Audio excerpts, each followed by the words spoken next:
Do you want to be a part of the CoCo community? Sure, we all do. So join this free weekly live talk show to find out how easy it is to watch at home and learn about your color computer. At the CoCoNation, more than 9 million men and women have participated in the community without setting foot outside their homes. And now at home in your spare time, you can see what's happening, or even join the discussion. Choose from any one of these segments: panel intros, project updates, acquisitions, CoCo thoughts, featured interviews and events, the Game On Challenge, news, Ron's Garage, CoCo commercials, show coverage, panel goodbyes, or you can join one of our extra shows. You can choose from the Game On Challenge Live or CoCo Tech. Join the CoCoNation right now. Click the link for the free information TJB Chris spoke about. Then decide if you want to watch the CoCoNation Live Show, the world's leading live weekly talk show featuring the Tandy color computer, its siblings, cousins, and redheaded stepchildren. Visit thecoconation.com. There is no obligation and no salesman will visit you. Visit thecoconation.com.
The CoCoNation show is an unscripted, live, and interactive broadcast. Anything can and will happen. The views and opinions expressed by members of the panel and the live audience are their own, and not necessarily those of the CoCoNation show, its sponsors, affiliates, or subsidiaries. Open minds are encouraged, and a sense of humor is recommended. Thank you for being a part of the CoCoNation.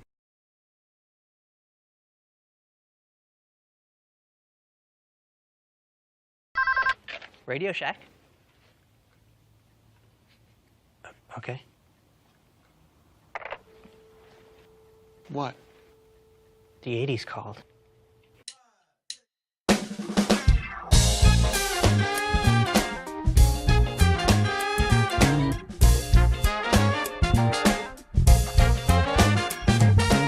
Welcome to the CoCoNation, the world's first live and interactive talk show featuring the Tandy color computer and its hardware cousins.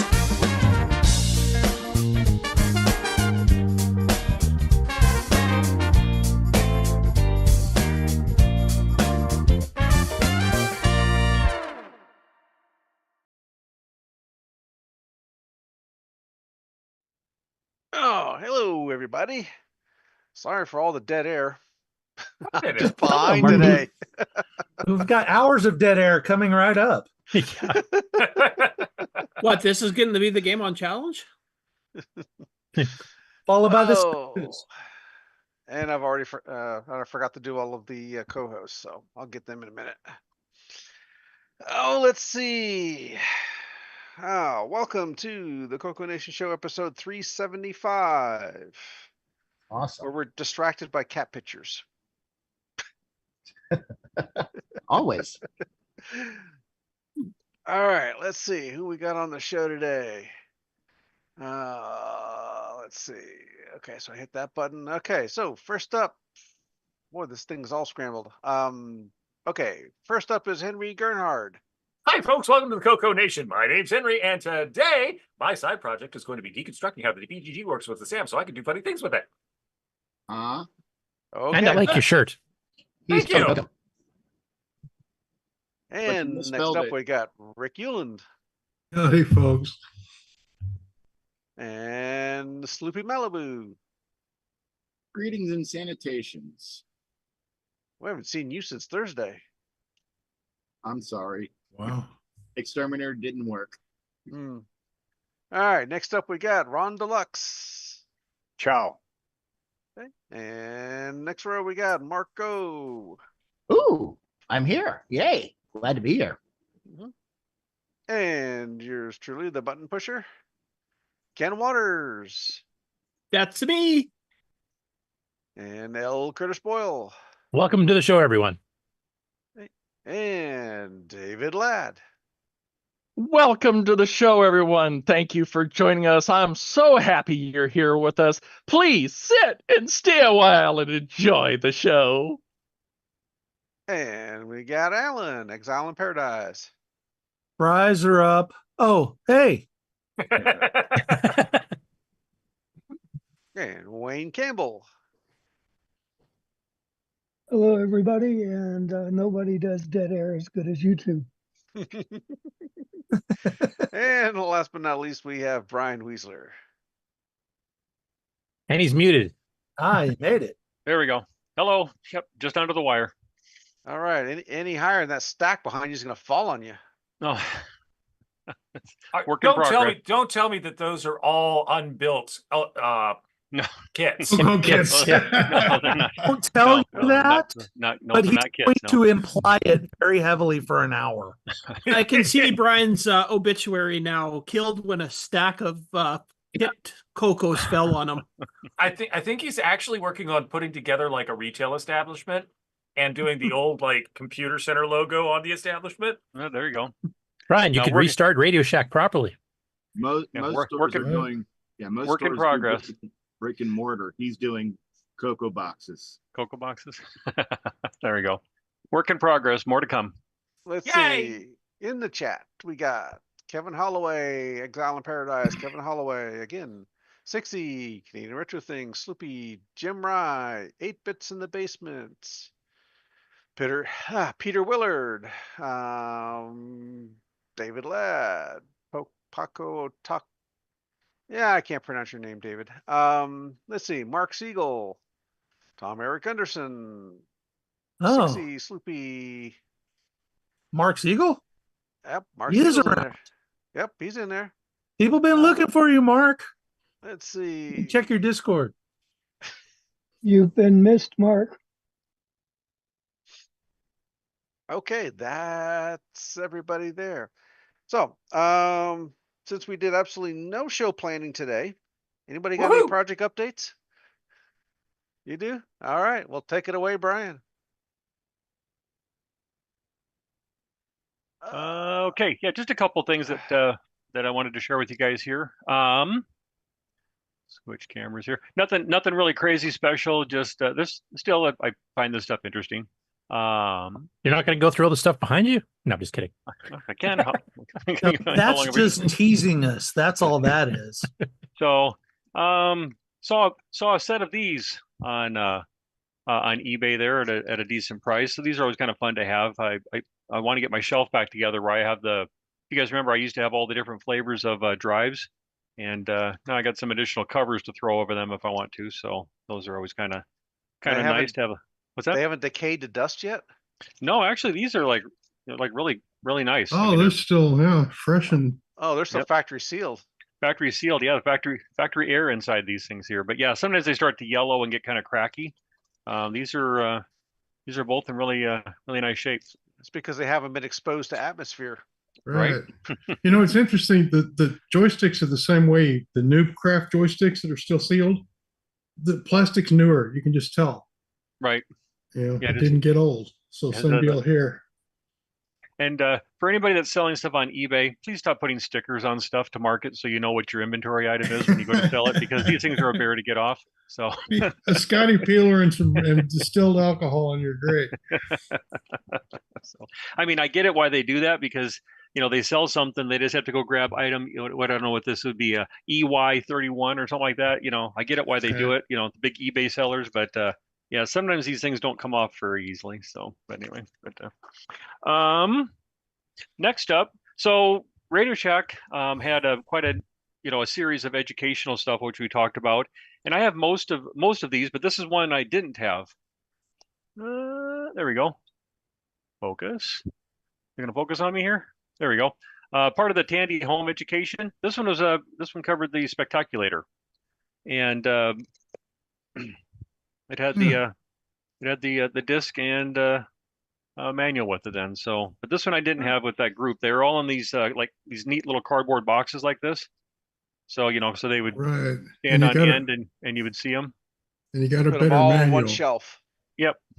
So, but yeah, this is one that I didn't have. I don't know how many there are. I think is there maybe 10 or 12 of them. I'm not sure. I'd have to go look and thumb through the catalogs to see how many there were. But this is one that I didn't have. So, does this mean we can now play the game on the Game On Challenge now that we have the directions? Yep.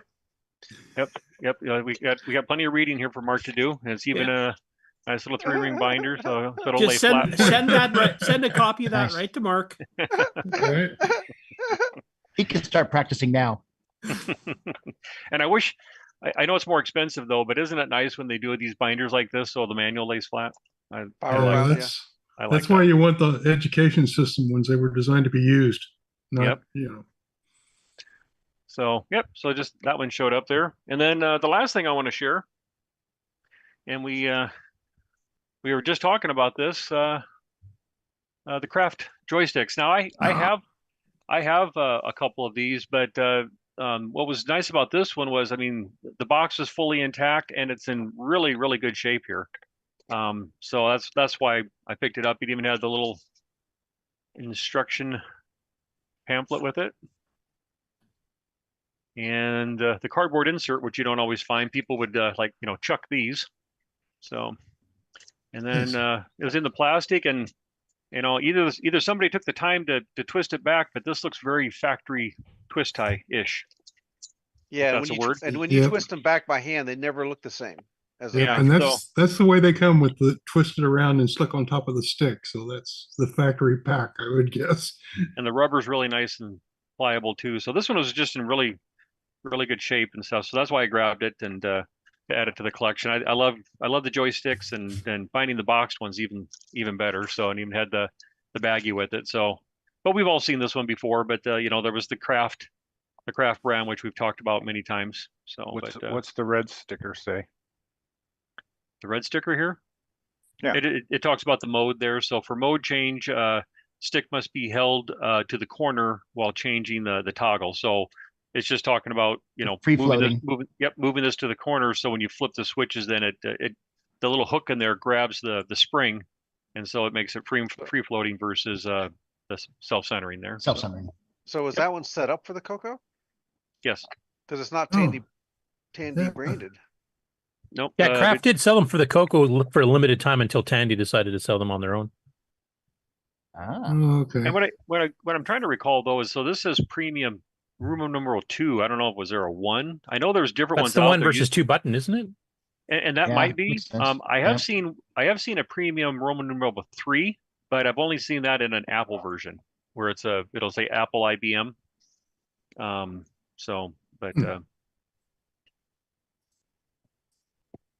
this is a little bit about like what you're doing, aren't you, Rick? Are you taking the Kraft ones, or are you taking the IBM ones? Yeah, I'm taking the IBM ones and converting them back into regular analog sticks and not weird IBM sticks.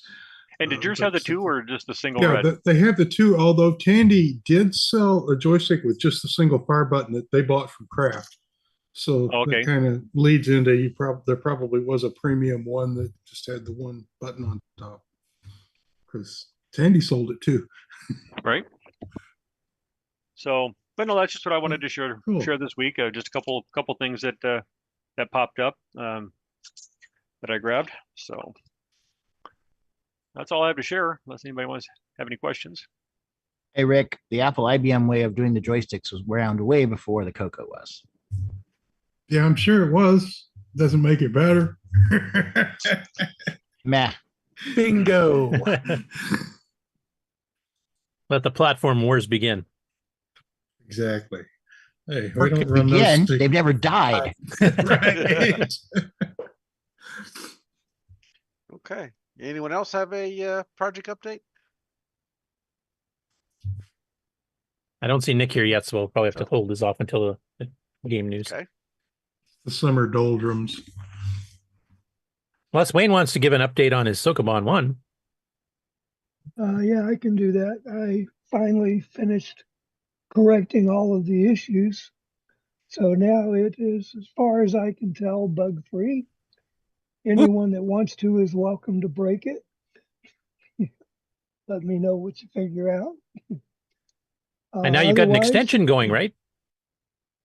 Yeah, I decided that I wanted to see about adding the puzzles from the original American games, which was from Spectrum Holobyte was the MS-DOS version, the Apple II version, and the Commodore 64 version. And then, of course, the Spectral Associates color computer version.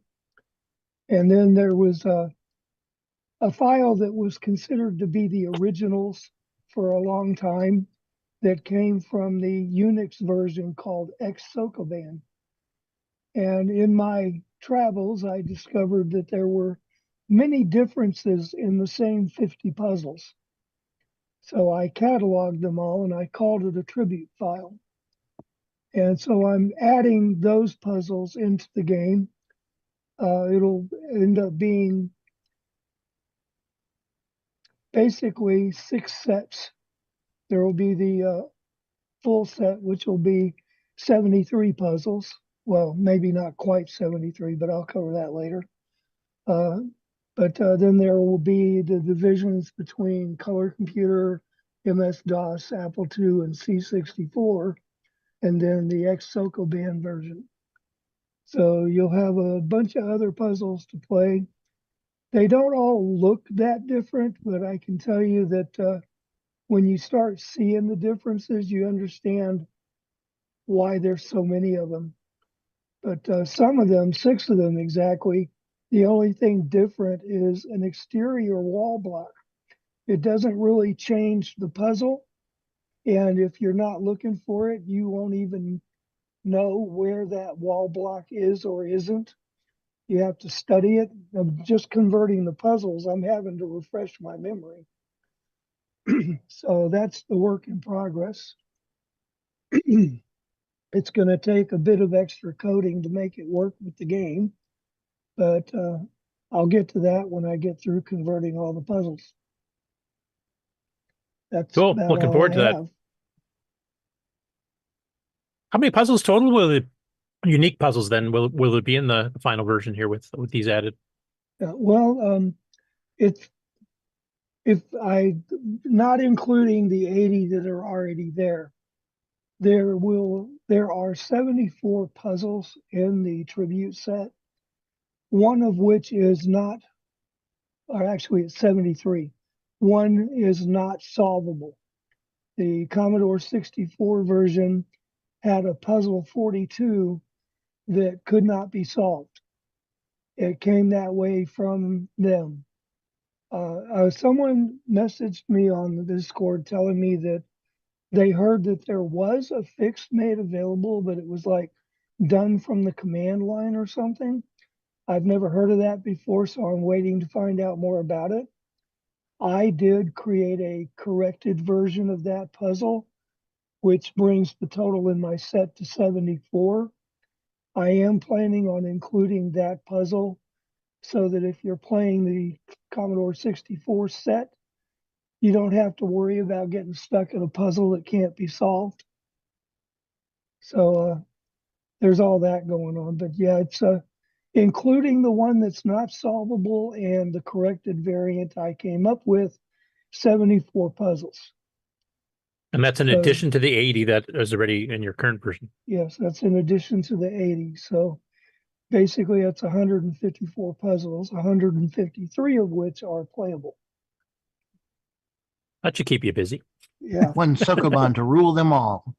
Exactly. And I think once you complete this, I believe this will be, the CoCo will be the first platform to actually have the entire sets from Japan and the States and the various platforms all in one game.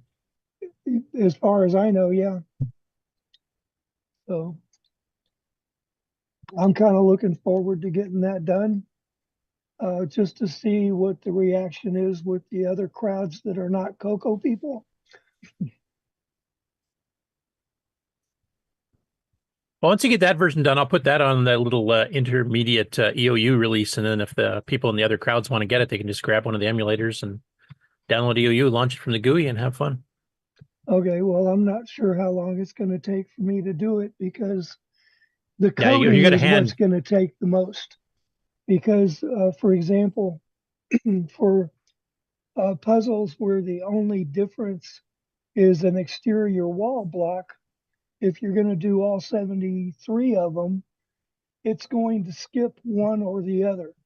Because I don't see any sense in playing two puzzles that are otherwise identical. No, if it's just cosmetic, I wouldn't count that as a separate. So, but for the ones that have a different start position, it's different, but it's not that different. So I'm still going to include both of them because it is a different start position. Okay, but then for each individual set for each different platform, you're going to get the puzzle that corresponds to that set. So the coding is going to be fun figuring out when and where to skip a puzzle and when and where not to. So I'm going to have fun with that part. That may take me a little time to get it worked out. No, no problem. I'm glad you got all the bugs fixed in the current one. You had some pretty strange ones there. So yeah, I'm glad I got them fixed too, and I'm glad they all turned out to be my fault. Me too. Yeah, I'm sure you weren't looking forward to having to go through GFX2 or some system module.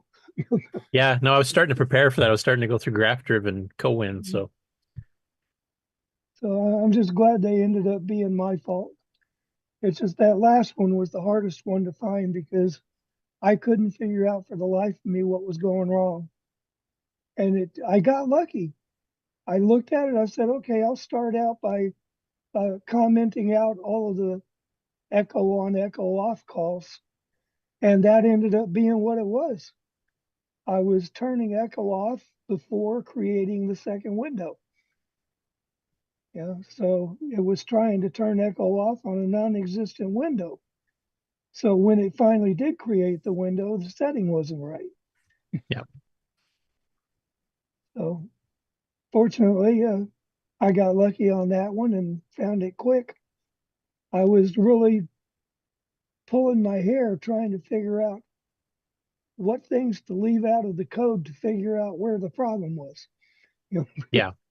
Yeah, because the problem with Sokoban trying to debug it is that Sokoban is quite a large program. It's what, about 32K packed or something? Packed size is, I think, 33K or almost 34K. Yeah, so if you load in source-wise, it's closer to 40, and trying to hunt through 40K of code to find. a bug. Yeah. It's a lot easier if you can narrow it down to a certain sequence of instructions that is causing the problem. Yeah. So I got lucky there, but I'm glad I found it. It's the first time I can say the first time in my life that I've actually been able to release code that, as far as I can tell, has 0 bugs. I'm just waiting for somebody Don't curse playing yourself it like to that. find one. Believe me, I'm waiting for someone to find something. You know, I it's mean, just I only Nick can't gets away find with that. anything else. Who? Only Nick. Nick gets away with that. Yeah, Oh, and that's only in his well- own mind. We must be honest. But Okay. Right. Well, I insist that I get to join his club. so anyway, for those of you on the CoCo Discord that don't want to wait until Wayne adds these other 74 puzzles, if you want to play the existing 80 ones, he's got a floppy image, I believe you posted. I can't remember which channel, CoCoNation channel, maybe. Probably should put it in the games channel too for people there to find it Actually, easier. I haven't posted the one I gave to you yesterday. I'm going to Oh, be okay. uploading it to the archive. And if anybody in the channel, in the Basic 09 channel that's been, following me through all this wants a copy, I'll go ahead and post one there. Yeah, I was looking at it because some people don't know about the archive or don't hit the archive too often, and others don't hit Okay, Discord, so well, have them both. What I gave you and what I'll post there is a zip archive, just because it makes it a little smaller. Yeah. Cool. Well, it's good to hear that you got most of the bugs out there, or we hope all the bugs out there, and that you're actually planning on expanding, almost doubling the size of it with all the extra puzzles. So we'll have the first sort of complete collection of Sokoban from overseas and North America and various platforms, so combined into one. Yeah, well, I think of it as something that's been needed, maybe only by myself, but yeah. Anyway, I'm just glad to have been able to do it. So I'm looking forward to getting this update done. The current version is called 1.0.0. I'm thinking adding 74 more puzzles, I'm probably going to up it to 2.0. Yeah, that's a pretty major change. So anyway, I will post a copy of the archive in the Basic 09 channel. Actually, it'll be in the thread to keep it consistent. Okay. Cool. Well, thanks for the update. I was hoping us talking to you there would give enough time for Nick to wake up. Apparently that didn't work, or his ears are burning from his no bug comment. So anybody else have any project updates or acquisitions? And actually, I will ask something else too. Has anybody got any plans for doing something for Septandy, which is coming up pretty quick here? I do, but it's not CoCo related. Yeah. 2 weeks to Septandy, and I have seen people and heard people saying that they've got plans. So yeah, of course you have all of September too. So literally you have between 2 and 6 weeks roughly to get something done to fall under that. I'm going to completely learn the Model 1. God help you. It's too bad you're not making it to Tandy Assembly, because the guy that actually created it is their keynote Yes, speaker. I saw that. Which will be covering a bit more in the news. But if you want to get it right from the horse's mouth, per se, the guy who created that machine is going to be the keynote speaker.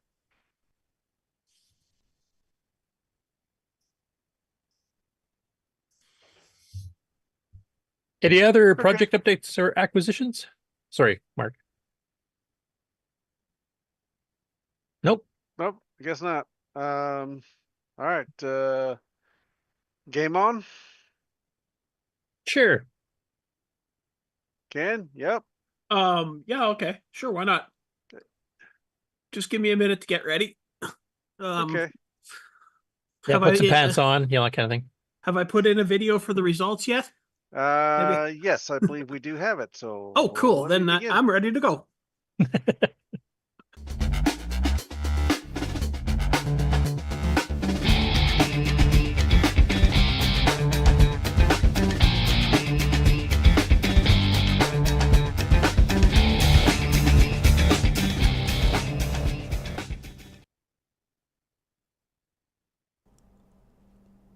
Welcome everybody to the CoCoNation Game On Challenge of the Week results video.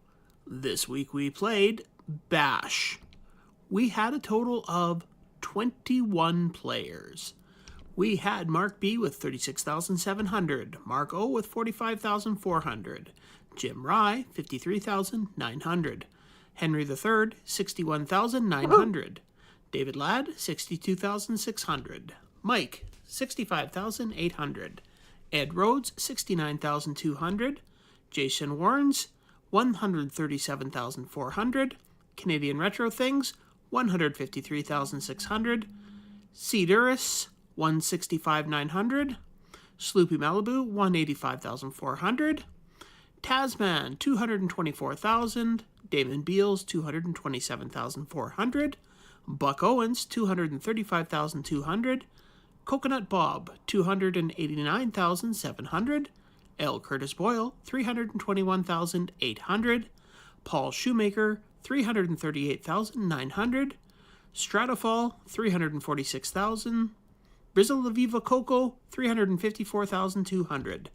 Shenley 376,800, and this week's number one score belongs to Dr. Ted with 377,800. Thanks everybody that played. We'll see you again next week. And the CoCoNation salutes Dr. Ted. Job well done. Salute. I have to say, I like games where you can score like 75 points, 150 points a lot better because it's easier to say the numbers.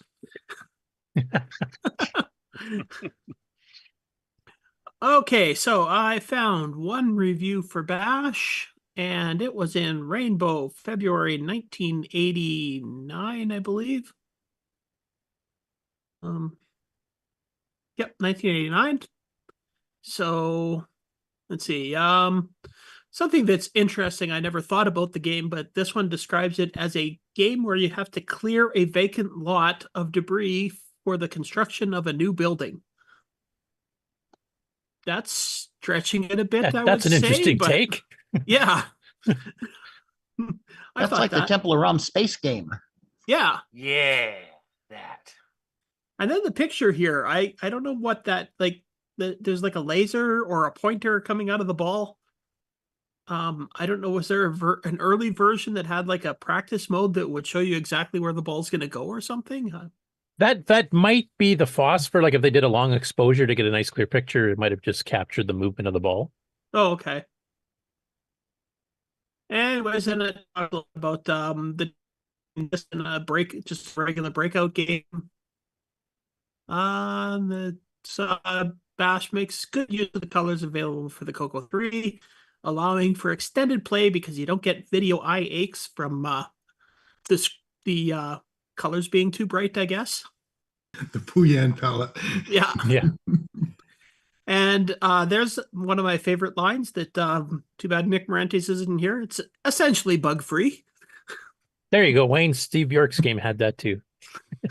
The action elements are close to real-life movements, demonstrated by the way the balls bounce off objects on the screen, and it's enjoyable and worthwhile.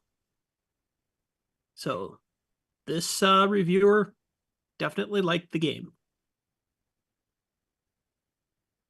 So, yeah. So did this game come out before Arkanoid or...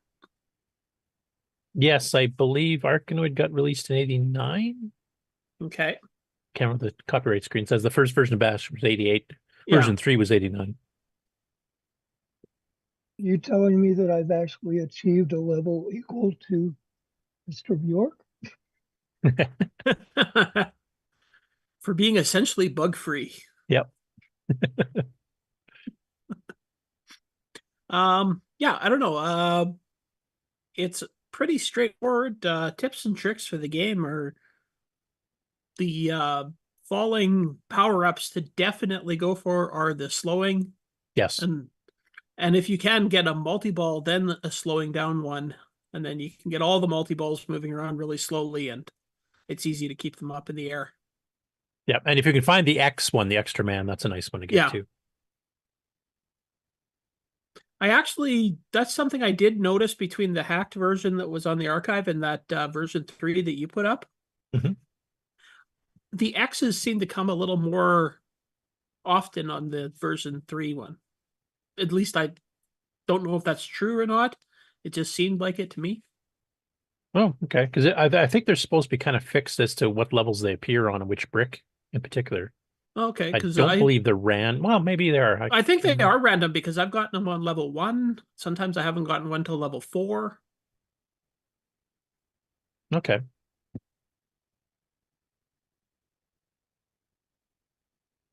Oh, and apparently we're going to look at the live game on challenge now. Well, because we're talking about the game, and there is one here so we could look at and see what, so people can see what we're talking about. We're talking about Yep. Leisure Suit Larry? Apparently.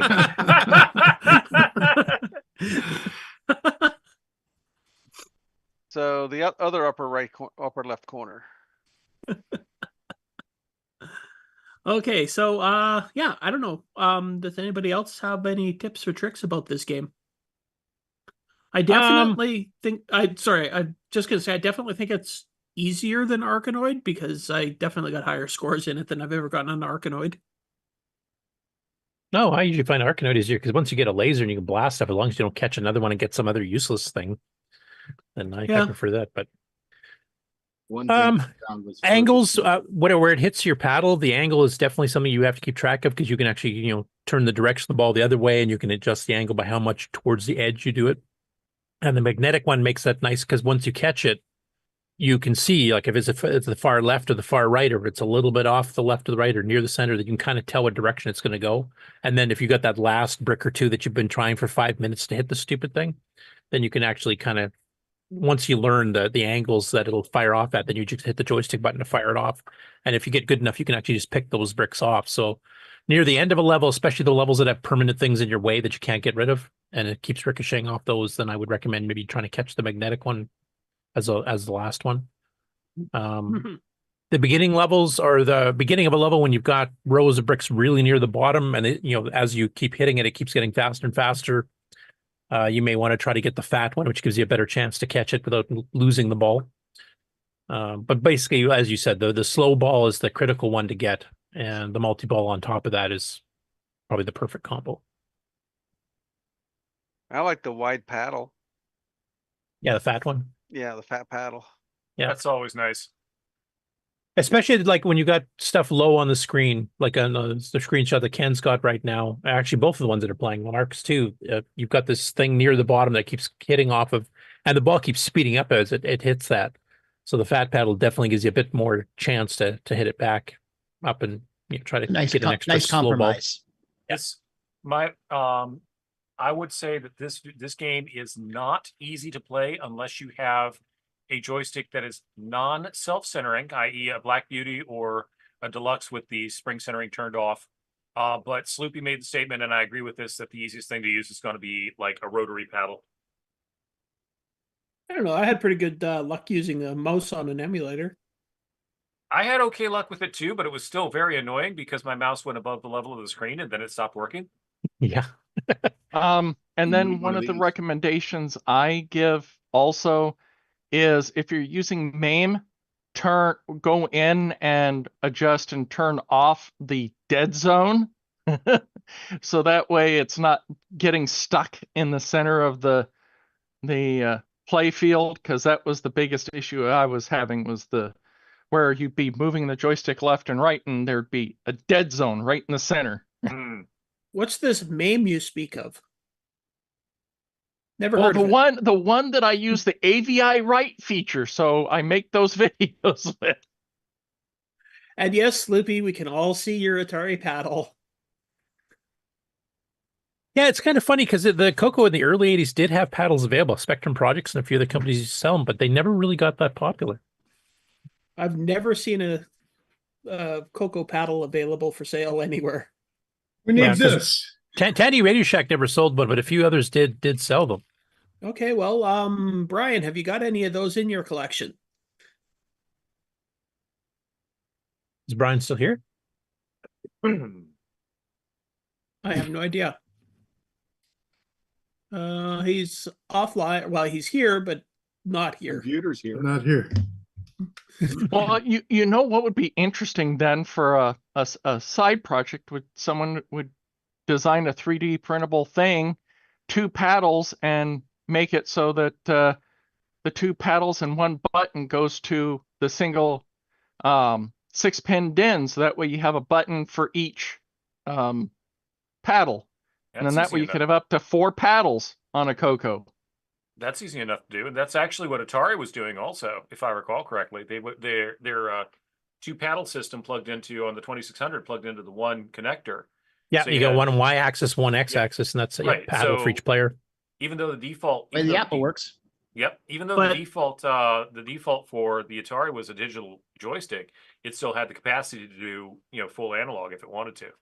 But if you did that, then you would actually have to rewrite all these games to accept that for a player 2 or something. Yeah. On the other hand, for something like a 4-player version of Warlords or Castle Guard or something like that, you could have each player, 4 players at once, basically, because you got 2 in each port. Yeah. Now, a couple of comments in the chat here. So Jim Rice says,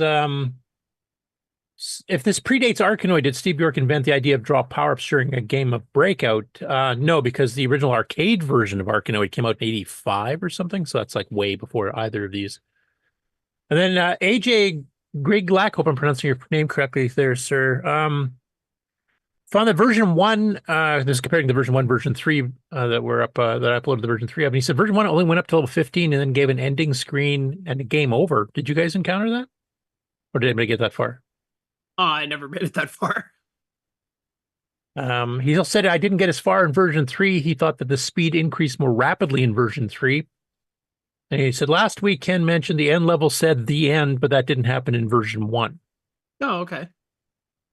And speaking of the one where it says the end, I mean, there's a couple little hidden bits. There's the background, the dark background. There's a few that has like Steve's initials, SRB, as a bit of an Easter egg. And then also some of the shapes, like you'll get an umbrella, you'll get a Space Invader and stuff like that. I always like those.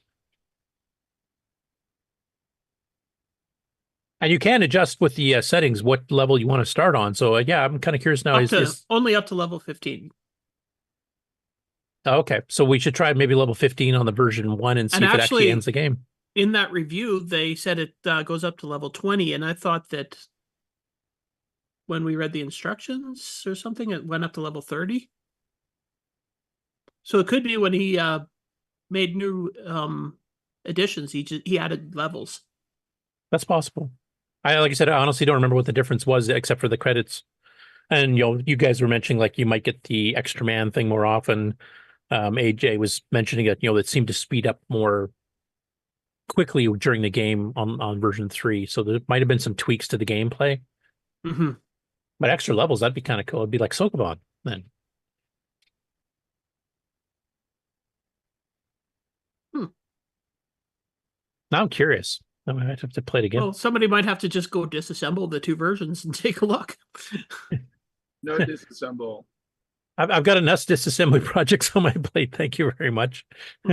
So you're saying that you have room for a dessert plate there with Bash on it? No, I'm saying Ken has time to learn assembly language here, and it'll be his first project. So thanks for volunteering, Ken. Actually, Peter from 8 Bits in the Basement had learned some assembly language. Maybe he should try disassembling and see how much fun that is. Is it as fun as programming a game? What do you think, Peter?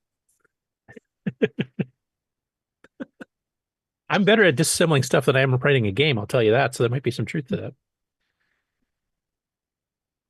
Plus, it's kind of cool going through and figure out how different programmers did things and how they progressed as they went. Like going through and disassembling some of Dave Dye's stuff, and I was doing 6 or 9 optimizations. You can see how much he progressed on how advanced the programming he was doing to get things running faster and faster and smoother from his very early stuff. When he was writing for was it Saguaro Software or something like that, and then when he started his own company, and then a couple of years later doing the big games when he had the inside front cover and stuff, and the amount of progress he made was quite substantial. And he started when he was like in high school, so.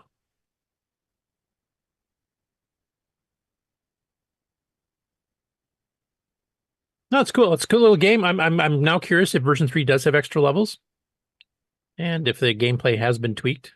But the extra levels is the main one I'd like to see, because if the archive only has version 1, definitely we need to get a version 3 up there if there's more levels to play. Yeah. Well, we should put version 3 up there anyway, because it's a non-hacked version, so it just looks nicer. Yeah, I think I did upload it actually after the show. Peter Okay. Willard in the chat is saying, I do have a CoCo paddle, kind of useless most of the time.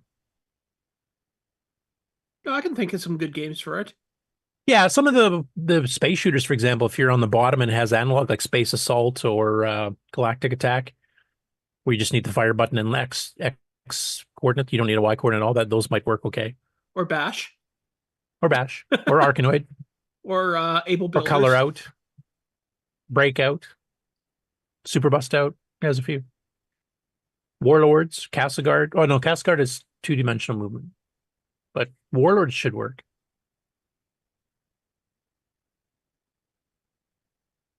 All right. Well, does anybody else have anything to say about Bash? Does Coconut Bob ever play the game we're actually playing? Or Yeah, he does once in a while. just a joke. I don't think today he did, or this day. Hey, I actually hey. got a better score than who did I beat? Me. Hasman? You beat No, me. not Hasman. Buck Owens. I beat Buck Owens. And you'll notice that Jim Rye is playing an Atari right now. An Atari 2600. So I see Marco's playing Butterfly Patrol, which is one of the worst Moon Patrol clones. Yeah, I had to fire that up after hearing about it last week, so I stuck. So it what in was your review then? my review? Yeah. I don't remember what I got. I got a few hundred points. So yeah, it's kind of weird, but hey, it's it's better than some games I've seen. Yeah, I guess that's true. But even Spectral, the guys that sold it, didn't really hype it up. In fact, I think they only mentioned it in ads maybe once or twice. And it was just like a little blurb on the bottom. I guess if anybody asks, yeah, we have one of those type games.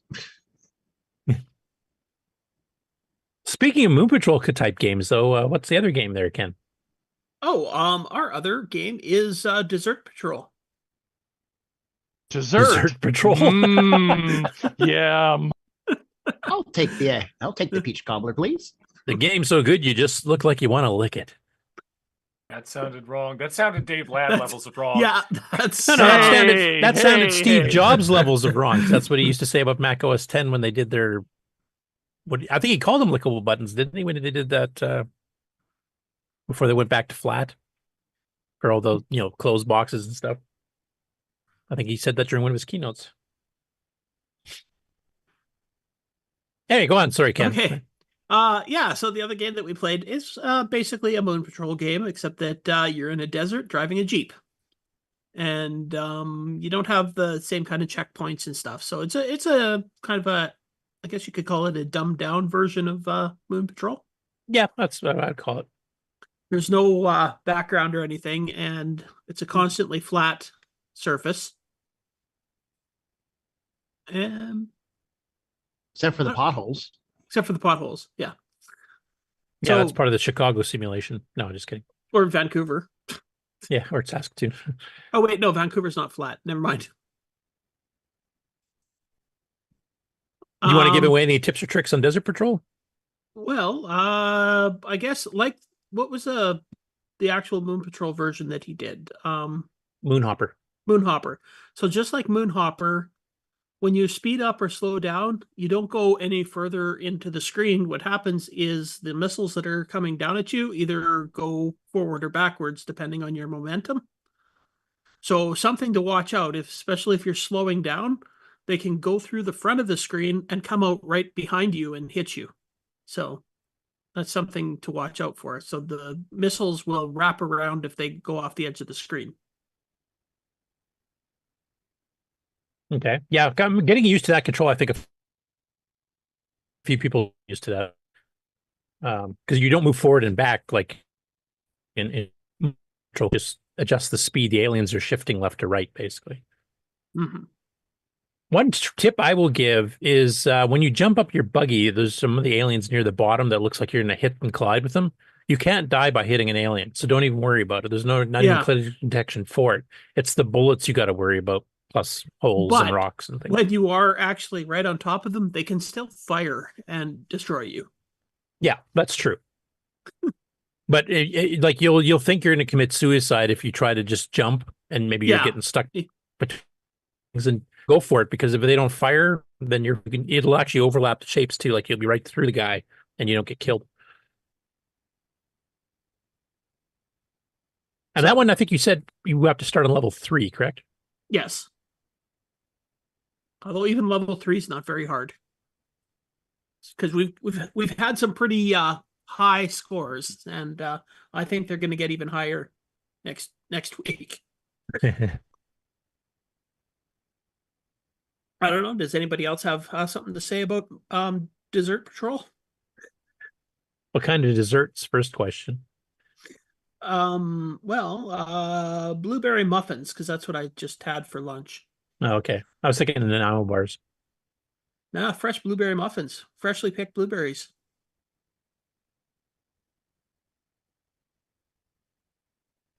Okay. Sloopy, do you have anything to say about the live show that we're looking at right now? Yes, I do. Okay. Should I say Good. it now? Well, then, anyways, Sloopy does have something to say, so moving on.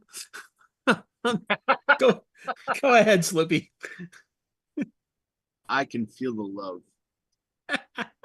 We kid because we love you. Mm-hmm.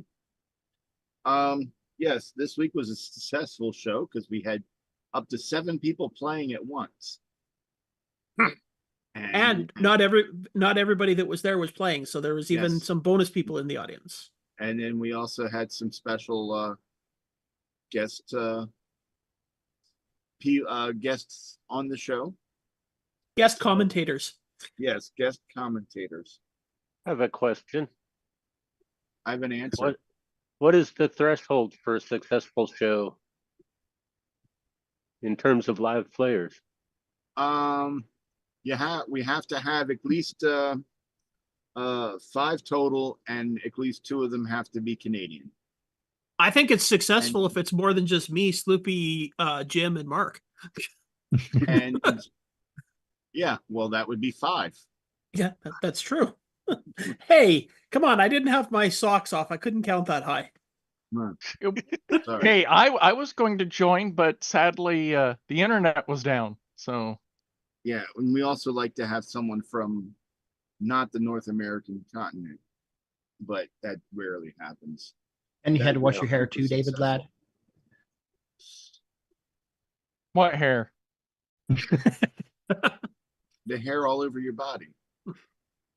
Exactly. We're not going to discuss that. Yeah, let's not. Okay, this is just okay. Moving on. But yeah, we had up to 7 players. We had special guests, and it was. I do believe fun was had by all players. Can't say for the studio, for the audience, but hey. And we did have quite a few people in the audience.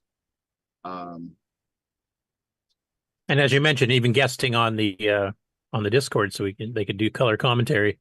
Yes. So. And by color commentary, we mean making fun of us. Yeah. Yeah. Yeah. Normally we just read that, but this time we got to hear it. Yeah, it's nice that the people that make the color commentary aren't playing. So we'll have to get them to play so that we can return the favor and let them feel the love. So, but yes, it's nice that we're starting to get more players. And where are all you? AJ, I'm looking at you. Why aren't you playing with us?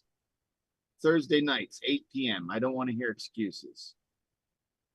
8 bits in the basement. I haven't seen. Well, he does have an excuse. He lives in France. He's +5 over you. So. It's only what, 3 a.m.? That's early. This is from the guy that hasn't even shown up to the show. How many times the last couple months? I know you've had, issues, but Hey, I will accept Sloopy's excuse for taking a little bit of a break. yeah, I will too. But only once. No, I'm just kidding. He could have taken the laptop to the hospital. I did. He did. He still posted scores And from I the still hospital. posted a score. That would have been proper dedication to our show because it's so important.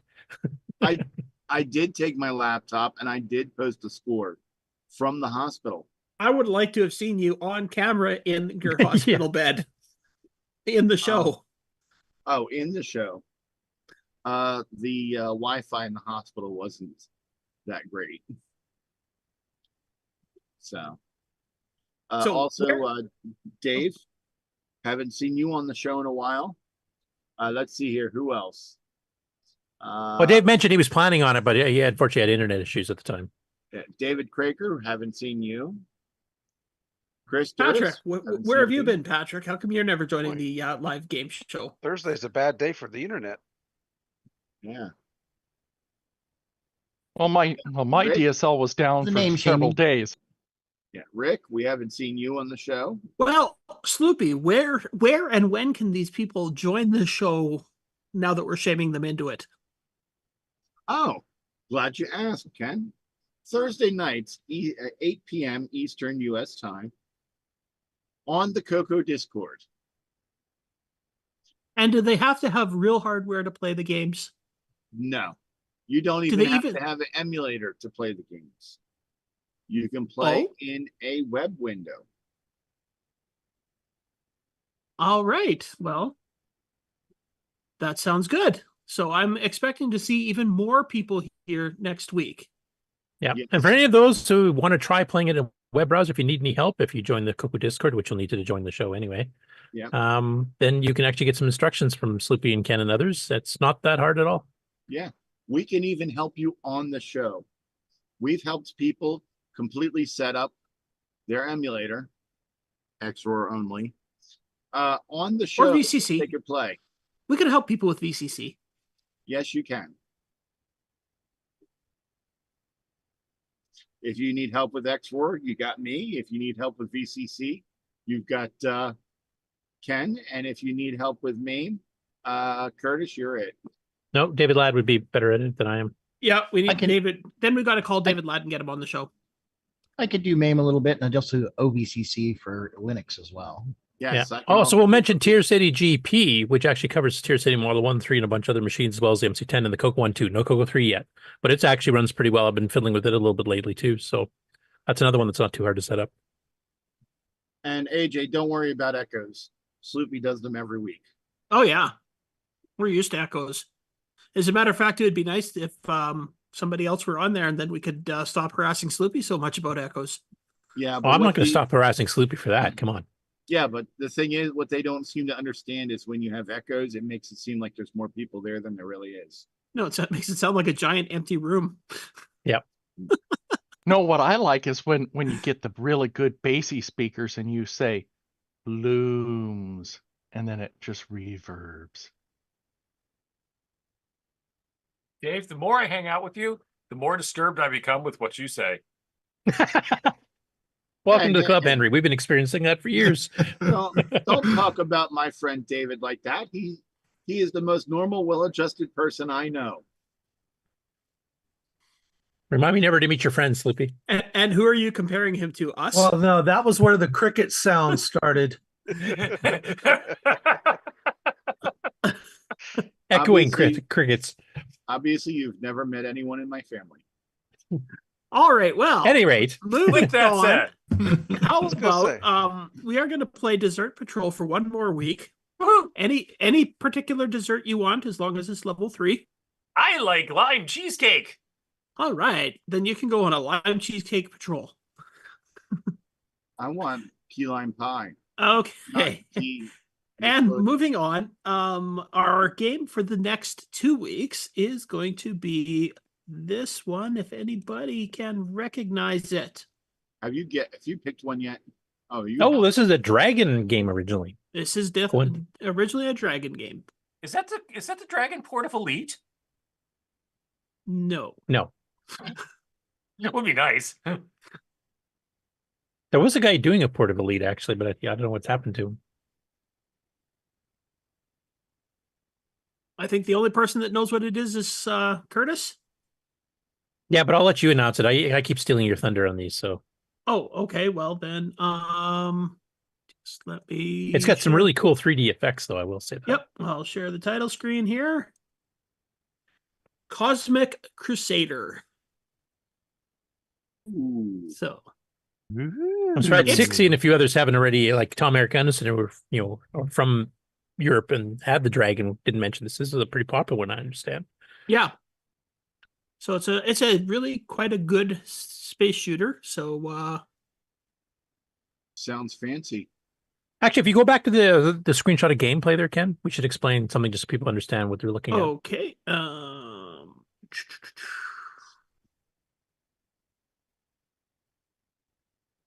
So you're controlling the ship on the bottom, slightly left of center, and you actually move it left and right, but it actually curves. Yeah, it. I don't know if you can see my mouse pointer. Yeah. So it goes along the bottom like this, kind of in a half circle, sort of. Yeah. And then you shoot things coming at you from the distance that get bigger and fly around and stuff like that. So you've got angled shots, as you go off to the sides, et cetera. So it's got a really cool 3D effect on the gameplay. Quite well done. And you cannot shoot asteroids. There'll be spots where asteroids are coming at you. You just have to avoid them. They cannot be shot.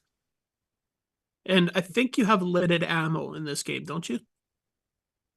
Oh, God, I can't remember. The instructions for this, I do believe, are on the World of Dragon archive, though, right? Sure. I got this off of your site, so. And the CoCo port, the instructions, and the PDF are also on the CoCo archive, too. Oh, good. Good.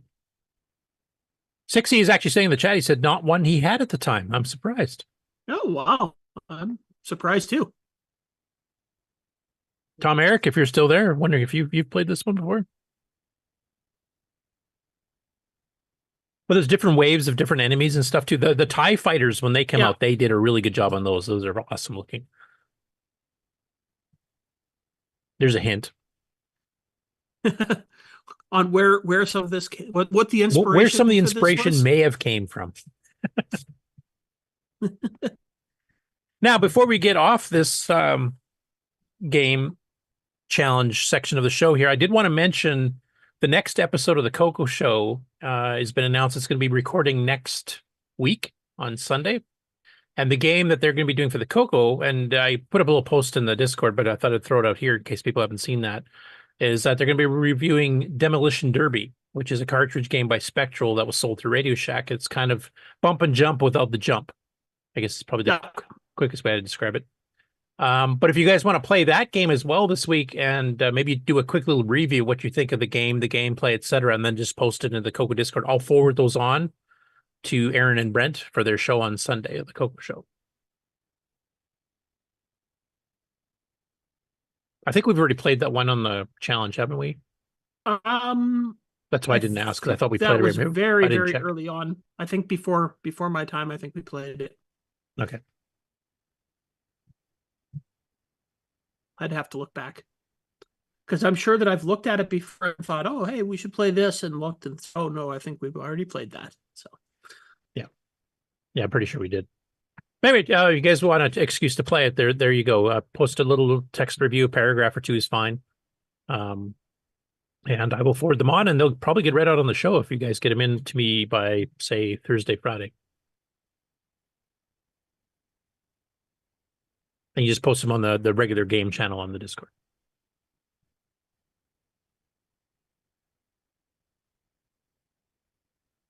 Oh, and just Tom Eric Anderson never played that game either. This is really surprising. That's one of the better graphic games I've seen on the Dragon. That was their Dragon original. Yeah. I was going to say that Shenley posted a picture of the end screen after level 15 on version 1 of Bash in the Game On Challenge. Oh, do you have the ability to share that? I'm kind of curious. Sure, just a second. I just got to open it in my browser. And then Zoom. Share. There.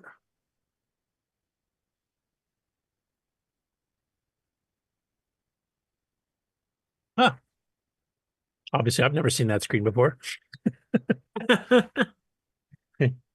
Yeah, but when we were talking about it saying the end, it wasn't a screen like this. It was actually the blocks spelt out the end on the final screen. Okay. Oh, right. That's in, I don't know what version that's in, but I just saw it in the attract mode, so it's the only reason I know it's there. Yeah. Wow, that's interesting. I didn't know the game actually had an end like that. I thought it might just cycle back. Most arcade games did and just increase the difficulty level. Cool. Now, has Nick woke up and joined us yet? I don't see him. I haven't seen him. No, he has not. Okay, in that case, I will be doing the regular news and the upcoming shows first, and I'll save the game on channel or the game on news for the end, because he does have something he wants to talk about if he gets here. Those Australians are so lazy. Can't even get up at 3 o'clock in the morning to join the show. Exactly. He might have still been watching the previous week's show still running at that time. Maybe that's why I just conked out. Okay, let's take a commercial break and we'll be back with the news. Yep.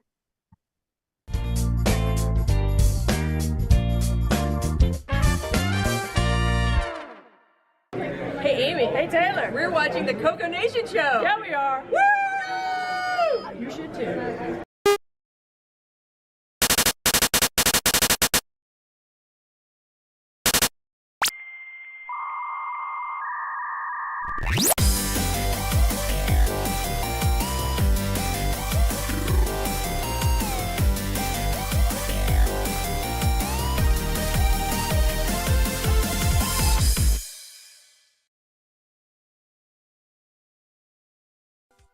Hello everyone, it's your good buddy, your good pal Amigo Aaron, joined by that dastardly The Brent from ARG Presents. You're watching CoCoNation. I feel like that should have been longer.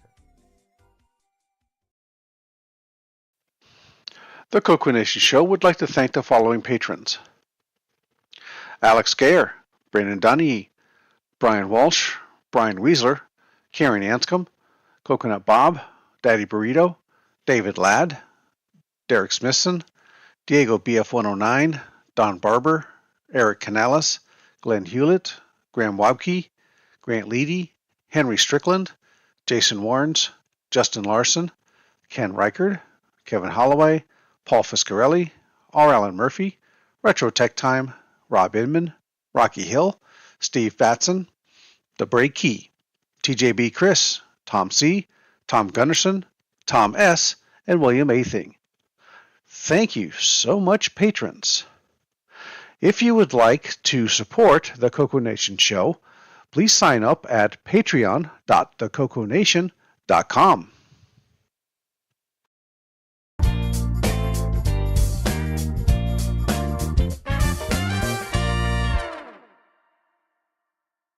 Welcome to everybody's favorite segment, Who's New to Discord? Gun Tattoo says, I'm a 60-year-old timer geek who likes ham radio, arcade games and retro computing. I have a TRS-80 CoCo 2 but with the CoCo 1 look in white and also a lot of 8 and 16-bit 70s and 80s personal computers. I worked in electronics and computers till late 80s.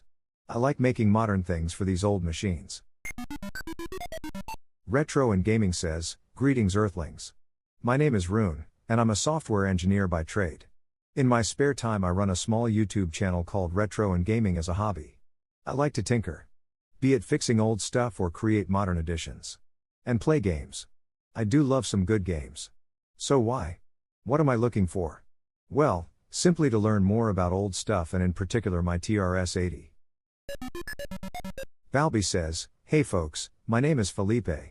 I just found out there was a Discord for the CoCo computers.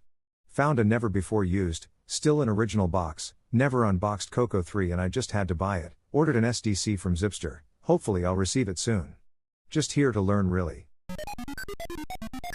The previous bios were edited for time. Thanks to Glenside Computer Club, Paul Fiscarelli, Paul Shoemaker, Tandy Color Computer 3, and the CoCoNation patrons for boosting the server. Please consider joining Discord and visiting the welcome section to read these bios in full and see what the community has to offer. Just go to discord.thecoconation.com. See you on Discord. When you want the latest in TRS-80, Tandy, Dragon, MC-10, and all of their hardware cousins. No matter what it takes, or where news breaks, from around the world to your nation. The CoCoNation News with L. Curtis Boyle.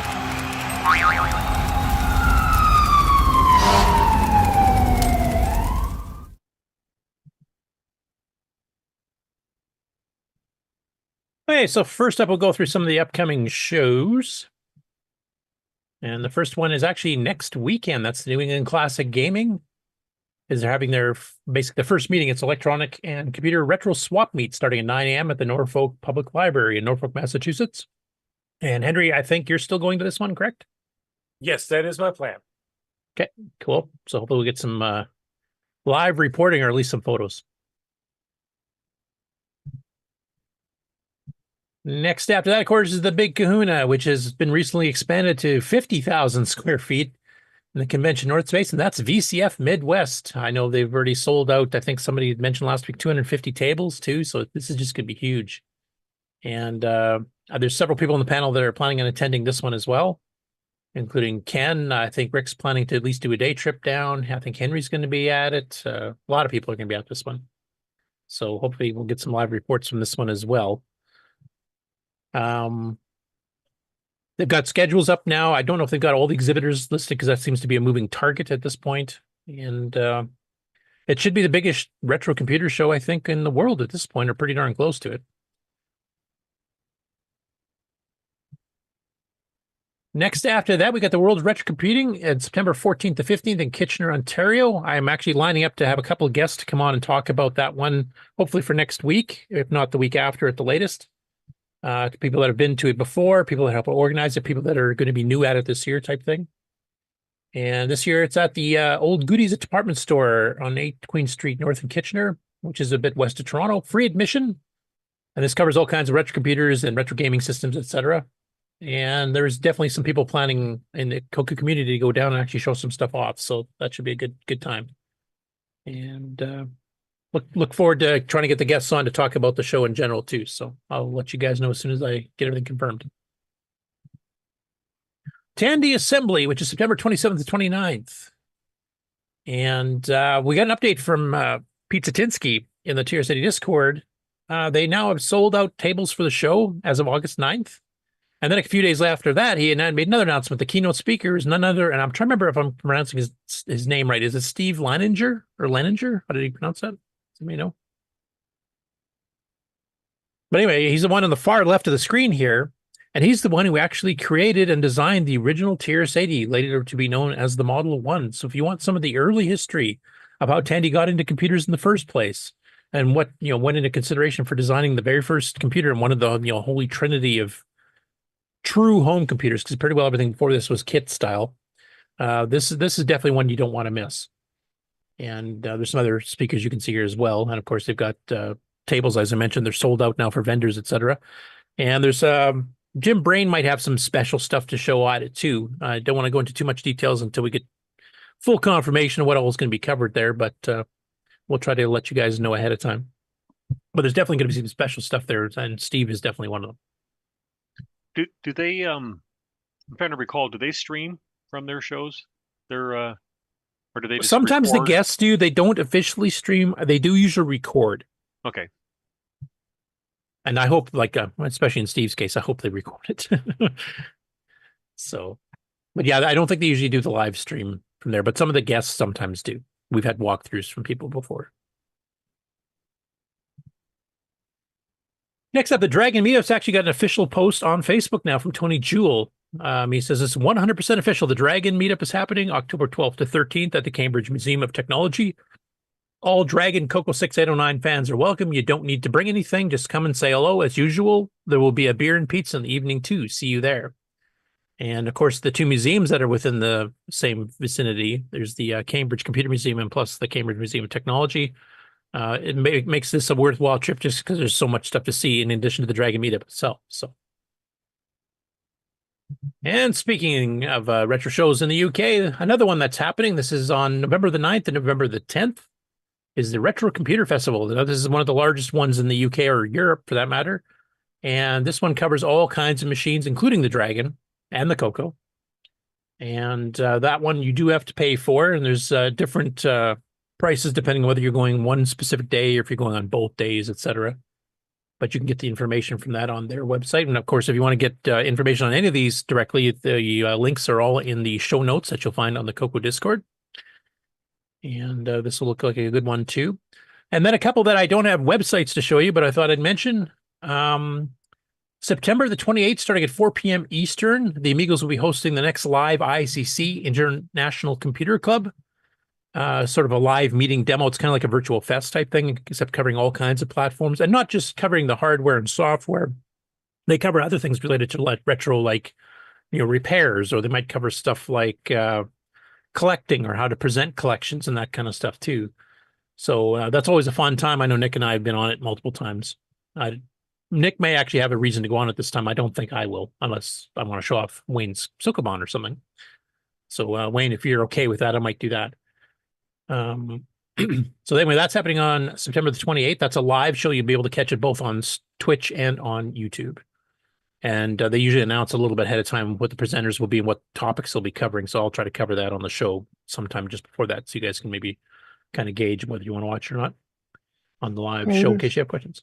Yeah, I didn't quite catch what you were talking about. Oh, the International Computer Club meeting that the Amigos host will be on September 28th, and I don't have anything personally to present by that time, but if you want, I can present your Sokoban on there. Oh, sure. Absolutely. Okay. Thank you. Yeah. And the other one that I wanted to mention is VCF East. The dates have been confirmed for April 25th to the 27th, same facility as last year, which is the Info Age Science Museum in New Jersey. That's in Sloopy's neck of the woods. And I assume, Sloopy, you're planning on attending that one in the new year? Sloopy around, or is he away from his... Which one? The New Jersey, VCF East. I'm planning on it. So, okay. But I won't know until later this year and what my doctors say. Okay. I'm planning on going for 25 as well. So. Yeah, you went last year too, didn't you, Henry? Yeah, I went for 24. Okay. Yep. So that's the shows I've got at this point. So now I'll go into the, I still don't see a Nick here, do I? Nope. Okay, so I'll go to the regular. Oh no, we've got to do Neutroid. Invoke him. Nick said he's busy. He said, "What do you need?" Are you joking or are you serious? I'm joking. Okay, good. Being a disciple of Nick, I mean, you have to fill in for him sometimes. Well, I just want to see if he maybe sent you something I missed there, because he was planning on it as of last night when I talked to him. So yeah, it's possible something might have come up. So I'll go to the regular news first. At 4 a.m. Yeah, he had a date with his pillow. He does have a bit of an odd schedule, even by his time zone. So it would not be totally unheard of. Okay, you guys should be seeing Bob Emery up in the corner. Yes. Yep. Okay, so this is kind of a show that he live streamed last week while we were on the air, because we actually saw him do some of the streaming. But if you want to kind of get it, the entire stream that he did on doing his Artemis keyboard version 2 live build without all of us prattling about gaming and stuff in the background, you should be able to watch this one here. Bob, did you have any further comments on that? Because we kind of just quickly asked you during the stream, like, how are you doing? What are you doing? How did it all go, and how far did you get? Basically, if you see my screen right now, I believe I'm showing the current keyboard. I'm actually editing a video based on Oh, are that. you showing one right now? Let me stop sharing so other people can see it then. There we go. I'm just showing that the same keyboard that I built. So this is the one you actually built live yesterday or last week. So today I just finished putting on the microcontroller, which is lighting up the LED underneath here. Nice. And this is one where you have extra duplicate keys. So you actually have the arrow keys in both the CoCo 1.2 configuration plus a inverted T style, right? Exactly. So right now I just have blank keycaps on here. Basically the left pair are up and down. The control and alt are down here. Got F1 there, F2 here. And this is actually going to be a backspace and a right arrow, but it's just the left arrow. I'm going to say you're going to break me forever combining the inverted T with the teletype, like quote over the 2 and stuff. I'll never be able to type again. I can only hang together because the 101 is so different than the CoCo that I can remember the quotes are different and blah, blah. This is going to kill me. I still find myself hitting the dang shift 2 on my laptop. Oh, right. Trying to type in quotes. This reminds me when the CoCo 3 initially got launched, you'll notice that they moved the clear key a little bit. Right. And that was something that everybody was hitting all the time. They'd go to hit like @ or whatever that key was next to it, but they always hit the clear. And if you're typing in a basic line, it wipes the basic line out, clears the screen. So there was actually patches issued on CompuServe and Delphi to patch basic so that it would just switch the clear key to be an @ key or something else instead. And you had to hit shift clear to actually clear the screen because people were so annoyed. Mm-hmm. I remember I ran that for about 6 months until I got used to it. And I've actually been kind of thinking about that. And I think what I might do in the future is use like a step key like this so that there's a very distinctive, gap to the clear key. Okay. Yeah. Okay. So real quick, what's your keycap profile and how did you get the appropriate shifts above the numbers? Those are actually stickers that I printed and cut out from some very actually wire label tape. Okay. So I printed the quote. I stuck a layer of white and then I stuck the quotation mark over it because it's pretty thin and you can still kind of see through it even with that. But yeah. So no worse than 98% of the keyboards in the world today. Stickers on top, right? And what's your key profile? So these are XDA. XDA? Okay. Which is basically the flat. And then the red break key is SDA, which is close to the melty key. It's just slightly lower. It kind of blends in okay. That was another thought is maybe using a SDA for the clear key here so it sits a little lower. Well, XDA is spherical, isn't it? Not very spherical. It's just a smooth profile. Okay. Bob, we just got a comment from 60 Karen in the chat. He says UK keyboards tend to have the double quote on the 2 keys, so you could just order UK keycaps.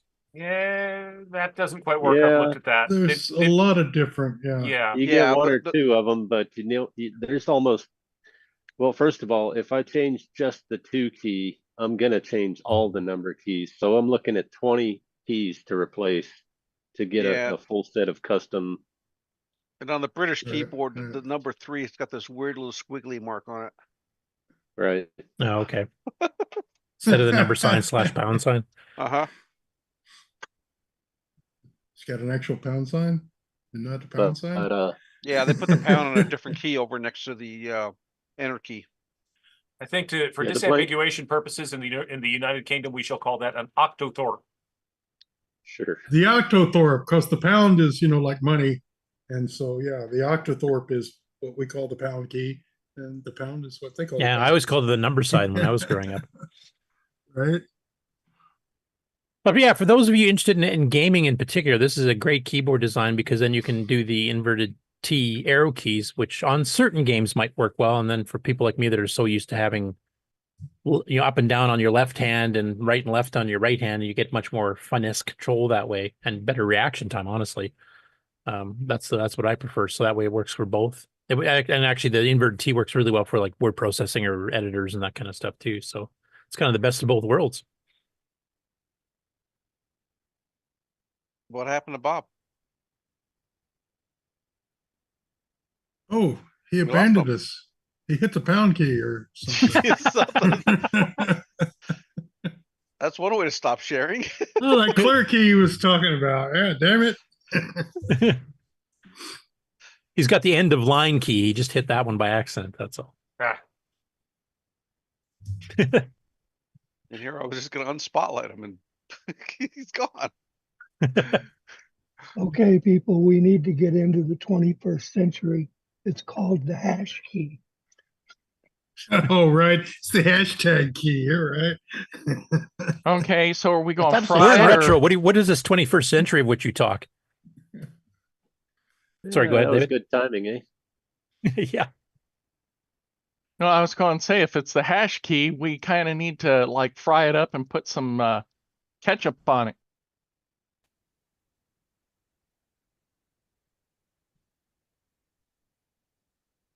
All right. The slideshow. Yeah. This definitely looks like way too much work for me, though. If I was going to get one, I would just order it pre-done by Bob. Anyway, I would, as I was saying, don't watch this video because I am doing an edited version with the monologue and extra features. Oh, okay. So this was just the live stream one, and you're actually doing a kind of condensed, quote unquote, professionally Basically, edited.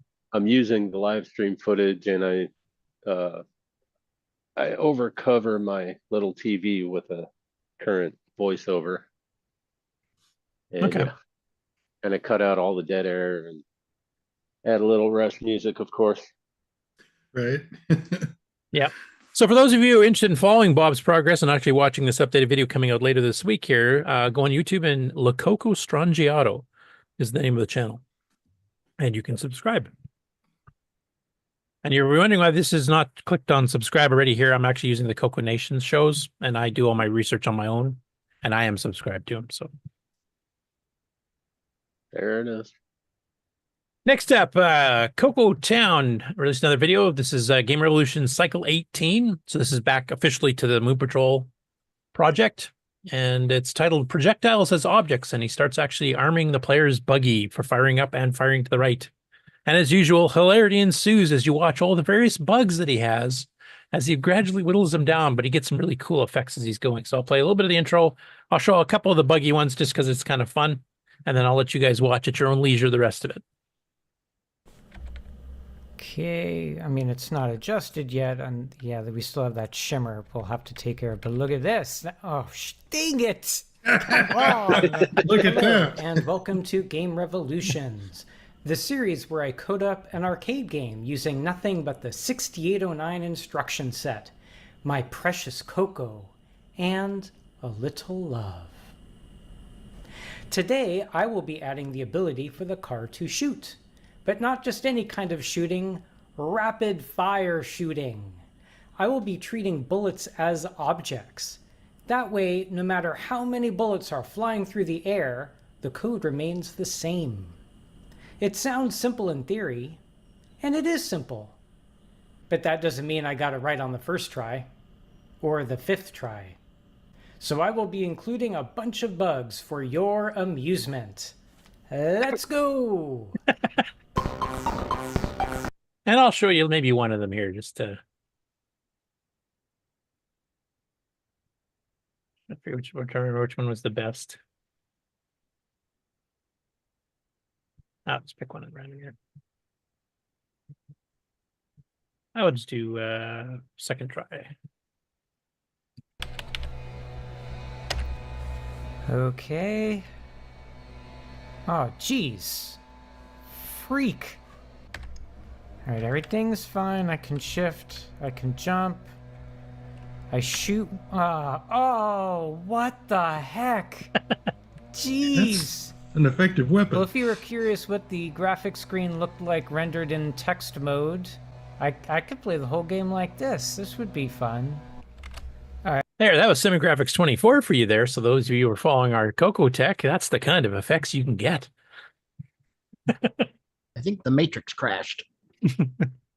Anyway, as usual, he does an excellent job of mixing, technical learning with a lot of, fun and laughter, hilarity. Definitely go check it out. Next up, Taylor and Amy. They have a surprise guest on their show who gets a surprise gift. So I'll play a little bit of that, and I'll let you check that out. But definitely, if you've not already watched her show, Veronica does one called Veronica Explains, which is a pretty large YouTube channel. And she will probably be doing some CoCo content in the near future. Commodore. Commodore what? Veronica is a Commodore user. Not anymore. Well, true. She can change. Hey, Amy. Hey, Taylor. I need something explained to me. Did somebody say my name? It's Veronica! From Veronica Explains! Yay! Anyway, you kind of know their style, but she gets presented with a CoCo 2 that is currently outputting black and white only. So that's the first thing she's going to have to figure out. I'll play a little bit of that. Actually, maybe I'll just play the next little bit until she gets introduced to it. Welcome to the Taylor and Amy Show. Hello! I'm so glad to be here. You're in the low rent section of YouTube. It's true. I am very glad to be here. This is exciting. What an exciting day. So, I've got a mystery on my hands. Okay. This is a Radio Shack TRS-80 color computer 2. A CoCo 2. I've heard of these. Yes, and you'll note it's called Color Computer. Okay. And it to really bring that home, it has pictures of what colors are. Okay, so this one's red. Red. Okay. This one's green. And Flaub. Flaub. I mean blue. Oh, blue. Okay. And yet. There's a red brake key. I love the red brake key. That's the only way we can, It's okay. we can find the brake key when it's right red. Where I want backspace to be. Yeah, I'm sure that always works out for you. This is the only computer I have ever not said, "Where's the brake key?" That's and okay. spent 3 minutes looking for it. It's right there. Thank you. Thank you, Tandy. Thank you. Amy, could you move the camera slightly to our monitor here? I would be more than happy. I've to typed. do that. Let's see. Run. I've done a little welcome, hello world. Anybody see a problem with this? I see. I don't see any Flaub. It's in black and white. Oh, it's not in color. It's supposed to be. Oh, god. Because it says color computer too. Now, I will tell you, the previous owner of this computer clearly ran into this problem because they put this on the back. Does any... I'm actually wondering if it was maybe designed to be black and white to get a better picture if somebody was doing word processing or something, but I guess we'll discover that in the future episodes. Now, Mark, I don't know if you saw the comment here from Mikey and a few others. Apparently, Veronica does a lot of Linux content, too. And some Apple content. And what? Apple. She's done she's fixed like iPods and stuff like that on her channel. Yeah, I've seen some of her Linux stuff way back. I kind of had forgotten about it, but yeah. Yep. Okay, well, she's not all bad then. She's a multi-talented Yes, YouTube streamer. yes. Yeah, and she does know her stuff. So I'm looking forward because I think, was it Ken? Was it you that was mentioning that you had talked to her and kind of showed her Nitrous 9 and stuff back at one of the VCFs or something? Yeah, and I was actually got I was interested in it?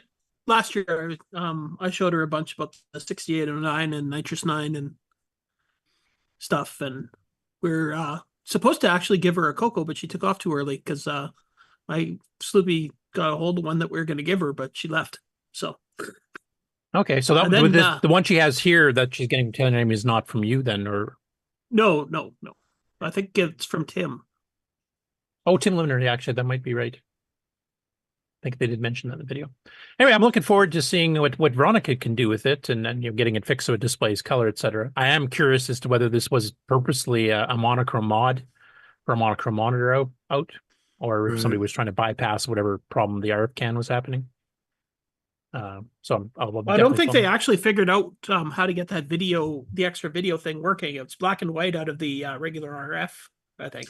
Right, right. Yeah, because it isn't. It looks like an odd connector. It's not an RF jack. Like it's a whatever. Yeah. No, it's a guitar plug or something. Yeah, that's quarter-inch phono right there. I don't know whether that's going to be TS, TRS, or TRRS, but yeah, it's quarter-inch phono. It's wrong, whatever it is.